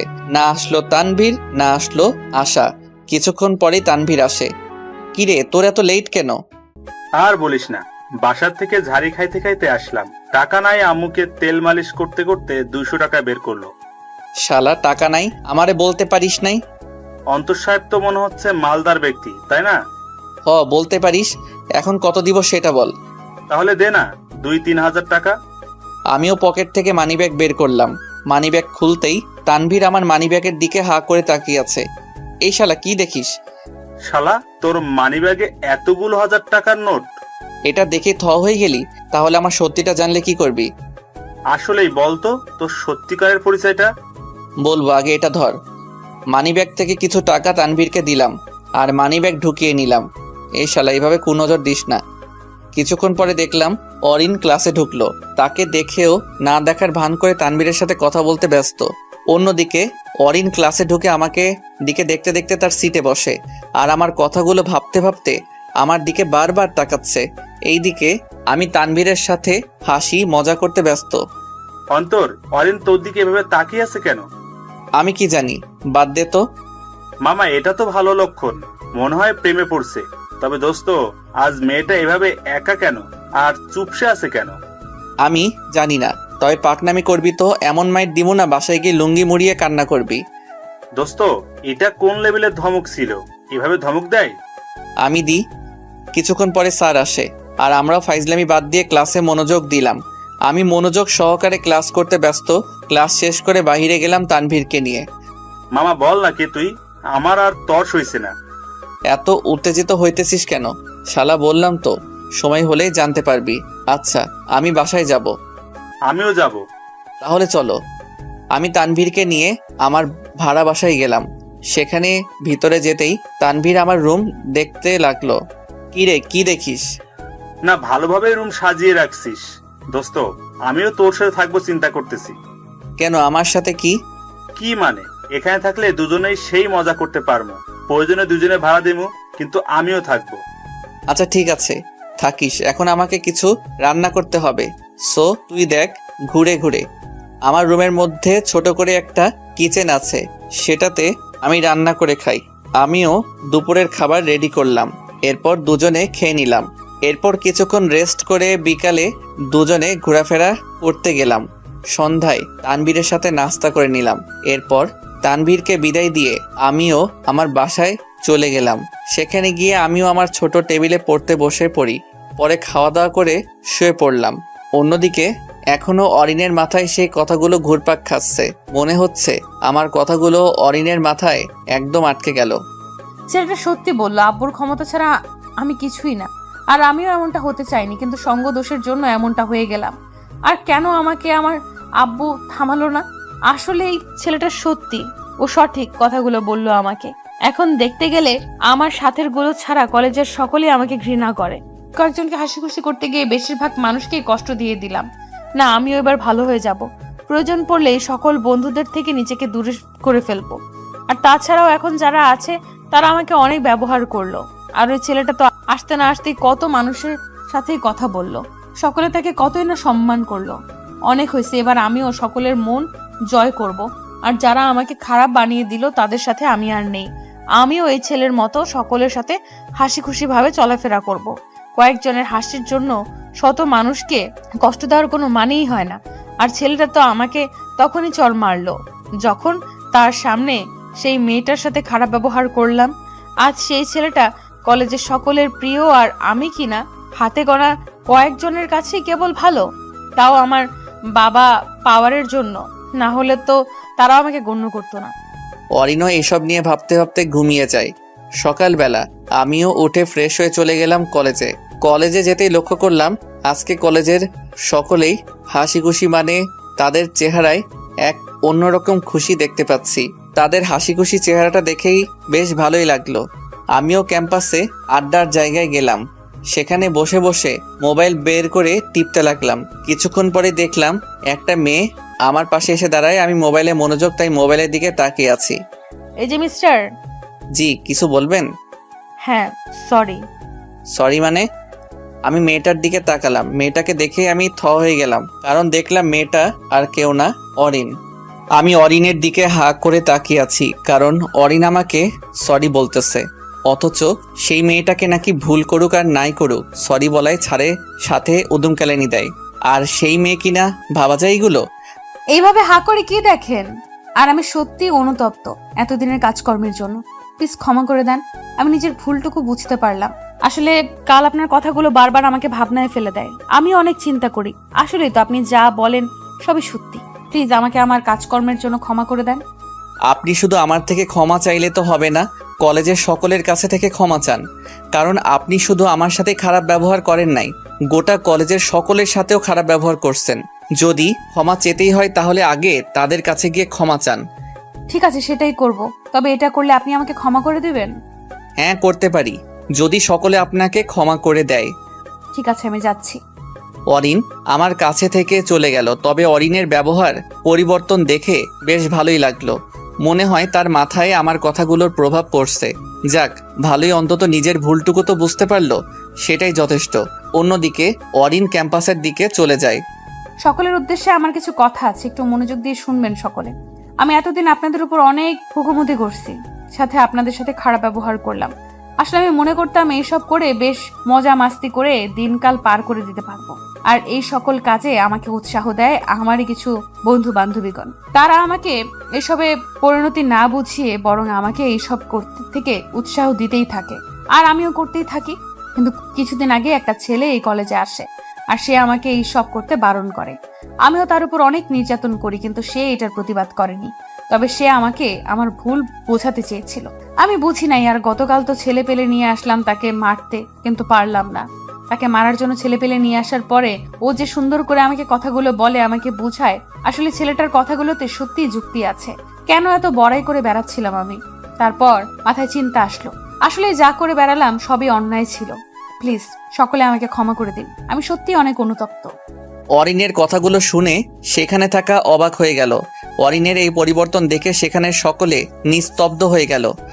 আমিও সকলের সাথে মজা মাস্তি করে কলেজ লাইফটা কাটাতে চাই, সকলের বন্ধু হতে চাই। প্লিজ সকলে আমার কাজকর্মের জন্য আমাকে ক্ষমা করে দিন। অরিনের দিকে আজ সকলেই অবাক চোখে তাকিয়ে আছে, আর অনেকে আবার আমার দিকেও তাকিয়ে আছে। এই দিকে আমি বসে আছি আর খেয়াল করলাম ক্যাম্পাসের বেশিরভাগ ছেলে মেয়ে আমার দিকে তাকিয়ে আছে। তবে ব্যাপারটা বুঝলাম না, আমি নাকি আমাকে দেখতে অদ্ভুত লাগতেছে। মোবাইলে ক্যামেরা দিয়ে নিজেকে দেখতে লাগলাম, না ঠিকই তো আছি। তাহলে আমাকে এভাবে ড্যাব ড্যাব করে দেখার তো কোনো মানেই হয় না। আমার থেকে জিনিসটা একটু অন্যরকম লাগতেছে, তাই সেখান থেকে উঠে ক্লাসের দিকে যেতে লাগি। আমি প্রায় ক্লাসরুমের কাছে চলেই আসলাম। এই অন্তর দাঁড়াও। আমিও পিছনে তাকালাম, দেখলাম অরিন ডাক দিল আমাকে। জি, কিছু বলবেন? আমি সকলের কাছে ক্ষমা চেয়ে নিছি, আর তারাও আমাকে ক্ষমা করে দিচ্ছে। এবার তুমিও আমাকে ক্ষমা করে দাও। তারা যেহেতু আপনাকে ক্ষমা করেই দিছে, তাহলে আমিও ক্ষমা করে দিলাম। এখন থেকে সকলের সাথে বন্ধু স্বরূপ আচরণ করবেন। দেখবেন আপনার কোনো প্রয়োজন হলে বাবার পাওয়ার লাগবে না, তারাই আপনার বিপদে এগিয়ে আসবে। আর সকলের সাথে মিশতে শিখুন। থ্যাঙ্কস। আর সত্যি তোমার জবাব নেই। তোমাকে কতই না কষ্ট দিলাম, কিন্তু তুমি আমাকে বুঝিয়েই গেলা। আসলে আব্বু আমার একমাত্র মেয়ে তো, তাই কেউ শাসন করেনি। আদরে আদরে বড় হয়েছি আমি। জি, বুঝতে পারছি। তবে এটাতে খুশি হলাম আপনি আপনার ভুলটুকু বুঝতে পারছেন। সবই তো তোমার জন্যই হলো। আচ্ছা, আমরা কি বন্ধু হতে পারি? হতেই পারেন, আমি আবার বন্ধুত্বে মানা করি না। তাহলে চলো একসাথে যাই। জি চলেন। আমি আর অরিন একত্রে ক্লাসে ঢুকলাম। ক্লাসে উপস্থিত সকলেই আমাদের দুজনের দিকে ড্যাব ড্যাব করে দেখতে লাগে। আমি সোজা আমার সিটে চলে যাই, আর অরিন তার সিটে চলে যায়। সেখানে সে তার আশেপাশের মেয়েদের সাথে কথা বলতে লাগে। জিনিসটা খুব ভালো লাগলো। এখন থেকে আর কলেজে অরিন পাওয়ার দেখিয়ে চলবে না, সেও সাধারণ স্টুডেন্টদের মতোই চলবে। কিছুক্ষণ পরে স্যার আসে আর আমরা সকলেও দাঁড়িয়ে যাই। এরপর স্যার বসতে বললেই আমরাও বসে যাই, কিন্তু দেখলাম অরিন দাঁড়িয়ে আছে। কি হয়েছে অরিন, কোনো সমস্যা? জি স্যার। বলো। স্যার, আমি এতদিন আপনাদের সাথে অনেক খারাপ ব্যবহার করেছি। আপনি আমাদের টিচার হওয়ার পরও আপনার মুখে মুখে তর্ক করেছি। স্যার, আমাকে প্লিজ ক্ষমা করে দিবেন। অরিনের কথা শুনে স্যার থ হয়ে আছে, আর সেখানে থাকা কিছু স্টুডেন্টও অবাক হয়ে অরিনের দিকে তাকিয়ে আছে। অরিন, ঠিক আছো তুমি? এতদিন ঠিক ছিলাম না, তবে আজ থেকে ঠিক হয়েই থাকবো স্যার। আমার কাজকর্মের জন্য আমাকে ক্ষমা করে দিন। অরিন, জানি না আজ তোমার হঠাৎ কি হলো যে তুমি ভালো হয়ে গেলে। ও নিজের ভালোটুকু বুঝতে পারলে? যাও, ক্ষমা করে দিলাম। এবার বসো আর ক্লাসে মনোযোগ দাও। জি স্যার। বলতেই অরিন নিজের সিটে বসে পড়ে, আর স্যারও আজ থ হয়ে আছে। এরপর ক্লাস করাতে লাগে। ক্লাস শেষ, আমিও বাহিরে যেতে লাগি, কিন্তু আজকেও আশা কলেজে আসলো না। কি হলো মেয়েটার আল্লাহই জানে। আর তানবীর শালাটাও কই। আমিও ক্লাসে বাহিরে গেলাম, তখনই অরিন সামনে এসে দাঁড়ায়। জি, কিছু বলবেন? চলো ক্যান্টিনে যাব, নাস্তা করব। না, আমার একটু কাজ আছে, আপনি যান না। বুঝছি, তুমি এখনো আমাকে ক্ষমা করো নাই, তাই তো আমার কথায় বারণ করে দিলাম। তারপর অরিনকে নিয়ে আমি ক্যান্টিনে গেলাম, আর সেও নাস্তার অর্ডার দেয়, আর আমিও মোবাইল বের করে টিপতে লাগি। আচ্ছা অন্তর, তোমার পরিবারে কে কে আছে? জি, আমার পরিবারে আমি, আমার বোন, আমার আম্মু আব্বু আছে। ও ভালোই। আমার পরিবার সম্পর্কে জিজ্ঞাসা করবে না? আপনার সম্পর্কে মোটামুটি জানি আমি। আপনি আপনার পরিবারের একমাত্র সন্তান। আপনার পরিবারের আপনি, আপনার আব্বু ও আম্মুই আছে। বাহ, তুমি তো দেখি আমার খোঁজ খবর রাখো দেখি। খোঁজ রাখছিলাম, মনে করছিলাম আপনাকে একটা সেই লেভেলের একটা ঝাটকা দিব, কিন্তু বোঝানোতেই যে আপনি শুধরে যাবেন সেটা জানতাম না। আমিও জানি না কিভাবে ঠিক হয়ে গেলাম। আসলে বলতে গেলে তোমার কথাবার্তাগুলো আমার মাথায় একদম আঁকড়ে ধরে, আর বারবার চাপ সৃষ্টি করে আমাকে। আমার কাজের কথাগুলো ভাবাতে লাগে। আজ পর্যন্ত কারোর কথায় এতটা মাথায় চাপ দেয়নি যতটা তোমার কথাগুলোতে দিল। আচ্ছা, এবার আমার কিছু প্রশ্ন আছে। জি বলেন। আচ্ছা অন্তর, তুমি ওই দিন পুলিশের হাত থেকে বাঁচলে কি করে? সেটা একটা সিক্রেট, সেটা বলা যাবে না। তাহলে এটা বলো, গতকাল সেই ছেলেপেলেগুলো তোমাকে এভাবে সম্মান দিয়ে আবার ভাইয়া বলে কথা বলতেছিল কেন? আসলে আপনি যে ছেলেপেলেগুলো আনছেন তাদের একজনকে আমি চিনি, কিন্তু সে আমাকে চিনে না। তার ভাই আমাকে চিনে। আমার একটা অনেক পুরনো বন্ধুর ভাই সে। আর আপনার ভাগ্যটা এতই খারাপ যে আপনি আমার পরিচিত একজনের ভাইকেও তার সাথে গুলোকে আনছেন আমাকে মারতে। এবার নাস্তাটা খেতে শুরু করে ঠান্ডা হয়ে যাচ্ছে। এরপর দুজনেই নাস্তা খেয়ে নিলাম। তুমি বসো, আমি বিল দিই। লাগবে না, আমি দিচ্ছি। আমি ছেলে হয়ে কিভাবে মেয়ের দ্বারা বিল দেওয়াবো? ওই বলছি না, বিল আমি দিব, মানে আমি দিব। আমি আর কোনো আওয়াজ করলাম না। চলো কিছুক্ষণ দুজনে ঘোরাফেরা করি। আজকে না, অন্য একদিন আমি যাই, বাসায় গিয়ে কাজ আছে। ঠিক আছে, তবে তুমি কোথায় থাকো আমাকে একটু দেখিয়ে দাও। কেন, সেটা দিয়ে কি করবেন? এমনি দেখতাম আর কি। পরে, এখন একটু তাড়াই আছি। আচ্ছা বেশ, যাও তাহলে, কাল দেখা হচ্ছে। জি, খোদা হাফেজ বলেই অরিন থেকে বিদায় দিয়ে চলে গেলাম বাসায়। এভাবে সাধারণ জীবনযাপন দিয়ে কাটিয়ে দিলাম 3টা মাস। 3 মাস পর আমি কলেজ ক্যাম্পাসে বসে আম্মুর সাথে ফোনে কথা বলতে লাগলাম। হ্যালো আম্মু, আসসালামু আলাইকুম, কেমন আছো? ওয়ালাইকুম সালাম, ভালো আছি। তুই কেমন আছিস বাবা? আমিও ভালো আছি। কি করো? আর ঈশিতা কি কলেজে গেছে? গেছে বাবা, অনেকদিন হলো তোকে দেখি না। কিছুদিনের জন্য বাড়িতে আয় না বাবা। আচ্ছা, দেখি আসতে পারি কি না। আমি কথা বলতেছি তখনই একটা মেয়ে এসে আমার সামনে দাঁড়ায়। আচ্ছা আম্মু, রাখি, পরে কথা বলবো বলেই কল কেটে দিলাম। জি, কিছু বলবেন? না মানে বলার তো অনেক কিছুই আছে, তবে কিভাবে বলবো তা বুঝতে পারছি না। বলেন, সমস্যা নেই, নির্ভয়ে বলে ফেলুন। এরপর মেয়েটা আমার সামনে হাঁটু গেড়ে বসে আর হাতে ফুল নিয়ে আমাকে প্রপোজাল দিয়ে বসে আছে। মেয়েটার কাণ্ড দেখে থ হয়ে গেলাম। ও হ্যালো আপু, এসবের মানে কি? যেটা দেখছেন সেটাই। আসলে আপনাকে আমার অনেক ভালো লাগে, প্লিজ ফিরিয়ে দেবেন না। আমি সত্যি আপনাকে অনেক পছন্দ করি, আর যতটুকু জানি আপনিও সিঙ্গেল। দেখুন আপু, আমাকে ক্ষমা করেন, আপাতত এই জিনিসে জীবন জড়াতে চাই না, মাফ করেন আর রাস্তা মাপুন। প্লিজ, আমি সত্যি আপনাকে অনেক ভালোবাসি, কিন্তু বলতে পারিনি। তবে আজ সাহস করে আপনাকে আমার মনের কথাটা বললাম। আমি জানি আপনার মনে হয়তো হারানোর ভয় কাজ করছে, কিন্তু বিশ্বাস করেন আমি কোনো দিন আপনাকে ছেড়ে যাব না। ও তাই নাকি? ওয়াও, এখানে তো সেই লেভেলের রোমান্টিকতা চলতেছে। মায়ের যদি খেতে না চাস, হোজা কেটে পড়। আমি দেখলাম অরিন এখানে উপস্থিত আর সেই একই কথাগুলো বলল। কেন কেটে পড়বো? আমি আমার উত্তর শুনেই যাব। উত্তর আমি দিয়ে দিলাম, তার তোর প্রতি কোনো ইন্টারেস্ট নেই। এবার কেটে পড় এখান থেকে। এই কথাটা অন্তর বলুক, তাহলেই মানবো। তুমি বললে তো হবে না। আমি যেটা বলবো সেটাই হবে, যা এখান থেকে, না হলে কিন্তু খুব খারাপ হয়ে যাবে। অন্তর প্লিজ উত্তর দাও।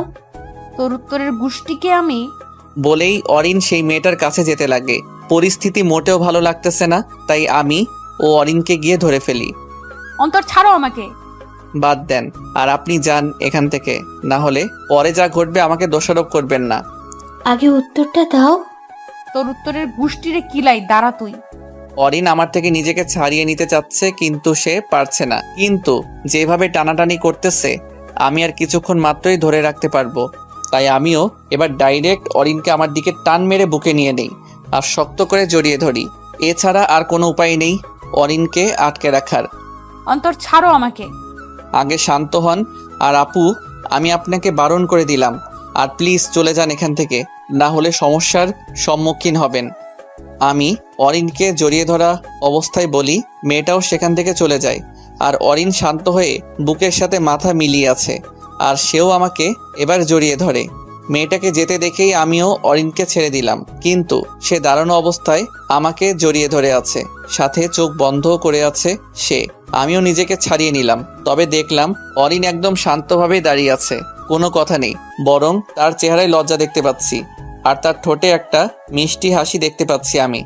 সরি, আসলে আপনাকে ওইভাবে না ধরলে আটকানো যেত না। সমস্যা নাই, তুমিই তো ধরছো, এতে সরি বলার কি আছে? মানে? কিছু না, এখন বসো। এরই মধ্যে আশা ও তানভীর উপস্থিত। কিরে, কি চলতেছে? আর বলিস না, একটা ইতিহাস তৈরি হয়ে গেছে। দোস্ত, তোর জন্য এটা স্বাভাবিক। যেভাবে সকলের সাথে মিশে মিশে কথা বলিস, যে কোনো মেয়েই তোর প্রতি ফিদা হবেই। তাহলে মনে হচ্ছে কাল থেকে গুন্ডাদের মতো শুরু করে দিব, কথায় কথায় ধমক দিব, যেমনটা অরিন আগে করতো আর কি। অন্তর, আমাকে পচাচ্ছ? ভালো হচ্ছে না কিন্তু। পরে উল্টাপাল্টা একটা কাজ করে বসে থাকলে কিছু বলতে পারবা না। কি বা করবেন? যেই লেডি গুন্ডি হবেন আর কি, আর সবার উপর হুকুমতি করে বেড়াবেন, তবে আমি ভালোই থাকবো। তোমার কথা কিছুটা সত্যি কিছুটা ভুল। আমি গুন্ডি হলে সকলের উপরে হুকুমতি করব না, একজনের উপরেই হুকুমতি করলেই হবে আমার। কার উপরে হুকুমতি করতে চাস অরিন? আছে আছে, একজন আছে। ক্লাসের টাইম হয়ে গেছে, পরে কথাবার্তা বলিয়েন আপনারা। চল। আমরা 4 জনেই ক্লাসের দিকে চলে যাই। আর 3 মাসে অরিন আমাদের সাথে একেবারে মিশে গেছে। সে আগে যাদের সাথে কথা বলতো, মিশতো, তাদের থেকে এখন দূরেই থাকি। আর আমারও একটা অভ্যাস রয়েই গেল, আমিও এখন আশা ও অরিনকে আপনি আপনি করেই বলি। আসলে মেয়েদের ক্ষেত্রে কথা বলতে গেলে কেন জানি অন্যরকম লাগে আমার। ক্লাসে গিয়ে বসে পড়ি, আর সেখানেও আড্ডা শুরু। স্যার আসা মাত্রই বাকি সব বন্ধ করেই ক্লাসে মনোযোগ দিলাম। ক্লাস শেষ, আমরাও আবার কথা বলতে বলতে বের হচ্ছি। এমন সময় আব্বু কল দিল, আমি একটু আসতেছি তাদের বলেই আড়ালে চলে গেলাম আর কল রিসিভ করলাম। হ্যালো আব্বু, আসসালামু আলাইকুম, কেমন আছো? ওয়ালাইকুম সালাম। কিরে ফাজিল পোলা, আমাদের কথা মনে পড়ে না? জানিস কত মিস করছি তোকে। কেন মিস করো? আমি বাসায় থাকলে তো তোমার ঝামেলা, আমার জন্যই তো আম্মুর থেকে ঝাড়ি খাও। এখন তো শান্তিতেই আছো। দূর বেটা, সেটাই এক প্রকার ভালোবাসা। আচ্ছা শোন, বাড়ি আয় না কয়েকদিনের জন্য। তুমি আর আম্মু মিলে কি একই প্ল্যান করছো নাকি? কেন, কি হয়েছে? কি বলে তোর আম্মু? আম্মু কল দিয়ে বলতেছে বাড়িতে যাইতে। আসলে আমিও এটাই চিন্তা করতেছি বাড়িতে যাওয়ার। তাহলে চলে আয়। দেখি। আচ্ছা আব্বু, রাখি, ভালো থাকিও, খোদা হাফেজ। খোদা হাফেজ, ভালো থাকিস ও নিজের খেয়াল রাখিস। বলেই কল কেটে দিল। আসলে অনেকদিন হলো বাড়ি যাই না। আমিও মোবাইল পকেটে ঢুকিয়ে চলে গেলাম তাদের কাছে। কিরে, কে কল দিছে? আব্বু কল দিছিল, কেমন আছি, কি করি, পড়াশোনা এসব জিজ্ঞাসা করে। ও ভালো, বাড়ি যাইতে বলে নাই? বলছে, কিন্তু এখন না, পরে যাব। একা যাবি না আমি যাব তোর সাথে? আমিও যাব। আমি তো যাবোই, একটু শ্বশুর বাড়িটা দেখে আসতে হবে আমাকে। কি? কিছু না, এমনি একটু মজা করে বললাম আর কি। অরিনের কথাটা শুনে আমি থ হয়ে গেছিলাম। এরপর ক্যাম্পাসে আড্ডায় মেতে রইলাম। আচ্ছা আমি যাই, একটু কাজ আছে আমার। আচ্ছা দোস্ত, আমিও একটু তোর সাথে যাব। চলো তাহলে। আমি আর তানভীর অরিন ও আশা থেকে বিদায় নিয়ে চলে যেতে লাগি আমার ভাড়া করা বাসায়। দোস্ত, এখনো বললি না সেই কথাটা। কোনটা? তুই কে বা তোর আসল পরিচয়? ঠিক আছে, তাহলে এক কাজ করো, তুই বাড়ি গিয়ে কিছু জামা কাপড় নিয়ে ব্যাগ গুছিয়ে নে। আজকেই তোর সেই প্রশ্নের উত্তর দিয়ে দিব। তার মানে তুই কোথায় যাওয়ার প্ল্যান করে আছিস? হ্যাঁ, এখন তাড়াতাড়ি যা। ঠিক আছে, আমি ব্যাগ গুছিয়ে নিয়ে আসতেছি। আসতে হবে না, তুই ব্যাগ গুছিয়ে তোর বাসায় থাক, সেখান থেকেই তোকে নিব। এখন যা তাড়াতাড়ি। তানভীর তার বাসায় চলে গেল, আর আমিও আমার ভাড়া বাসায় গিয়ে ব্যাগ গুছিয়ে নিলাম। চিন্তা করলাম কাউকে না বলে বাসায় চলে যাব, যাতে বিভিন্ন প্রশ্নের সম্মুখীন না হতে হয়। কিন্তু তানভীর 3 মাস ধরে আমার কান ঝালাপালা করে দিল, তাই এখন তাকে সত্যিটা বলে একটু চাপ কমিয়ে নিতে চাই। আমিও ব্যাগ গুছিয়ে নিলাম আর একজনকে একটা কল দিলাম। হ্যালো, আসসালামু আলাইকুম, রফিক আঙ্কেল, আপনি কোথায়? ওয়ালাইকুম সালাম, আমি তো আছি। কেন?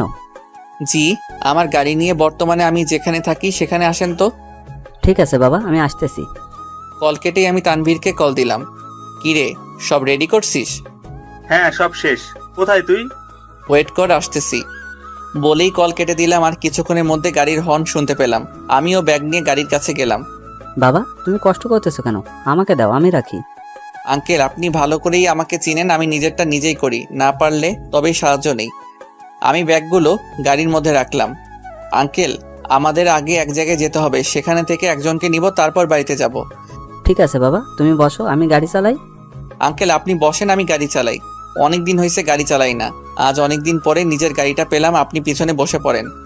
আমার কথা মতো আঙ্কেল পিছনে বসে পড়ে, আর আমিও গাড়িটা নিয়ে রওনা দিলাম তানভীরের বাসার উদ্দেশ্যে। কিছুক্ষণের মধ্যে তানভীরের বাসার সামনে পৌঁছে গেলাম, আর তাকে কল দিয়ে আসতে বলি। সেও আসে ব্যাগ নিয়ে, কিন্তু কাকে যেন খুঁজতে লাগে। আমি গাড়ির গ্লাস দিয়ে রাখাতে হয়তো ভিতরে আমি আছি যে সে খেয়াল করে নাই, তবে সে অবাক চোখে গাড়ির দিকে তাকিয়ে আছে। আমিও গাড়ির গ্লাস নামিয়ে দিলাম। এভাবে না দেখে গাড়িতে আইসালা। অন্তর, তুই? এই, এটা কার গাড়ি? আর এটাকে তো দেখে অনেক দামি গাড়ি মনে হচ্ছে। আর তুই বা এখানে কি করতেছিস? বকবক বন্ধ কর, গাড়িতে বয়সালা। কিন্তু তানভীর আমার দিকে হা করে তাকিয়ে আছে। ধুর বেটা, টাইম ওয়েস্ট করিস না, বয় তাড়াতাড়ি। তানভীর শুধু একটা কাঁধ ব্যাগ নেয়, আর সেই ব্যাগ নিয়ে আমার পাশে বসে পড়ে, আর আমিও গাড়ি চালাতে লাগি। তবে সে অবাক চোখে আমার দিকে দেখেই আছে। এটা কার গাড়ি? যে গাড়ি চালাচ্ছে গাড়িটা তারই। পিছন থেকে রফিক আঙ্কেল বলল। তানভীর পিছনে তাকিয়ে অবাক হয়ে যায়। অন্তর, কে উনি? আমার একটা আঙ্কেল হয়, এবার চুপ থাক। শালা জানি না কি হচ্ছে আমার সাথে, একটা থেকে একটা শখ খেয়েই যাচ্ছি। কিছুক্ষণ আগে শুনলাম শহরের টপ বিজনেসম্যান শফিকুর রহমানের ছেলে নাকি আমাদের সাথেই আমাদের কলেজে পড়ে। আর আরো একটা শকিং নিউজ হলো, সামনে কলেজে প্রোগ্রামে উনি নাকি আসবে কলেজে। অনেক ইচ্ছা ওনার সাথে দেখা করার, একটা ছবি তোলার। আমারও ইচ্ছা একদিন আমিও উনার মতো বিজনেসম্যান হব, কিন্তু আজকে তোর ব্যাপারটা দেখেই থ হয়ে গেলাম। শালা কার গাড়ি ভাড়া করে আনছিস তুই? ওর গাড়ি ও কেন ভাড়া করবে? আর কথা রইলো শফিকুর রহমান সাহেবের, তিনি তো আমি আঙ্কেলের কথা থামিয়ে দিলাম। আঙ্কেল বাদ দাও তো, সেটা বলা লাগবে না।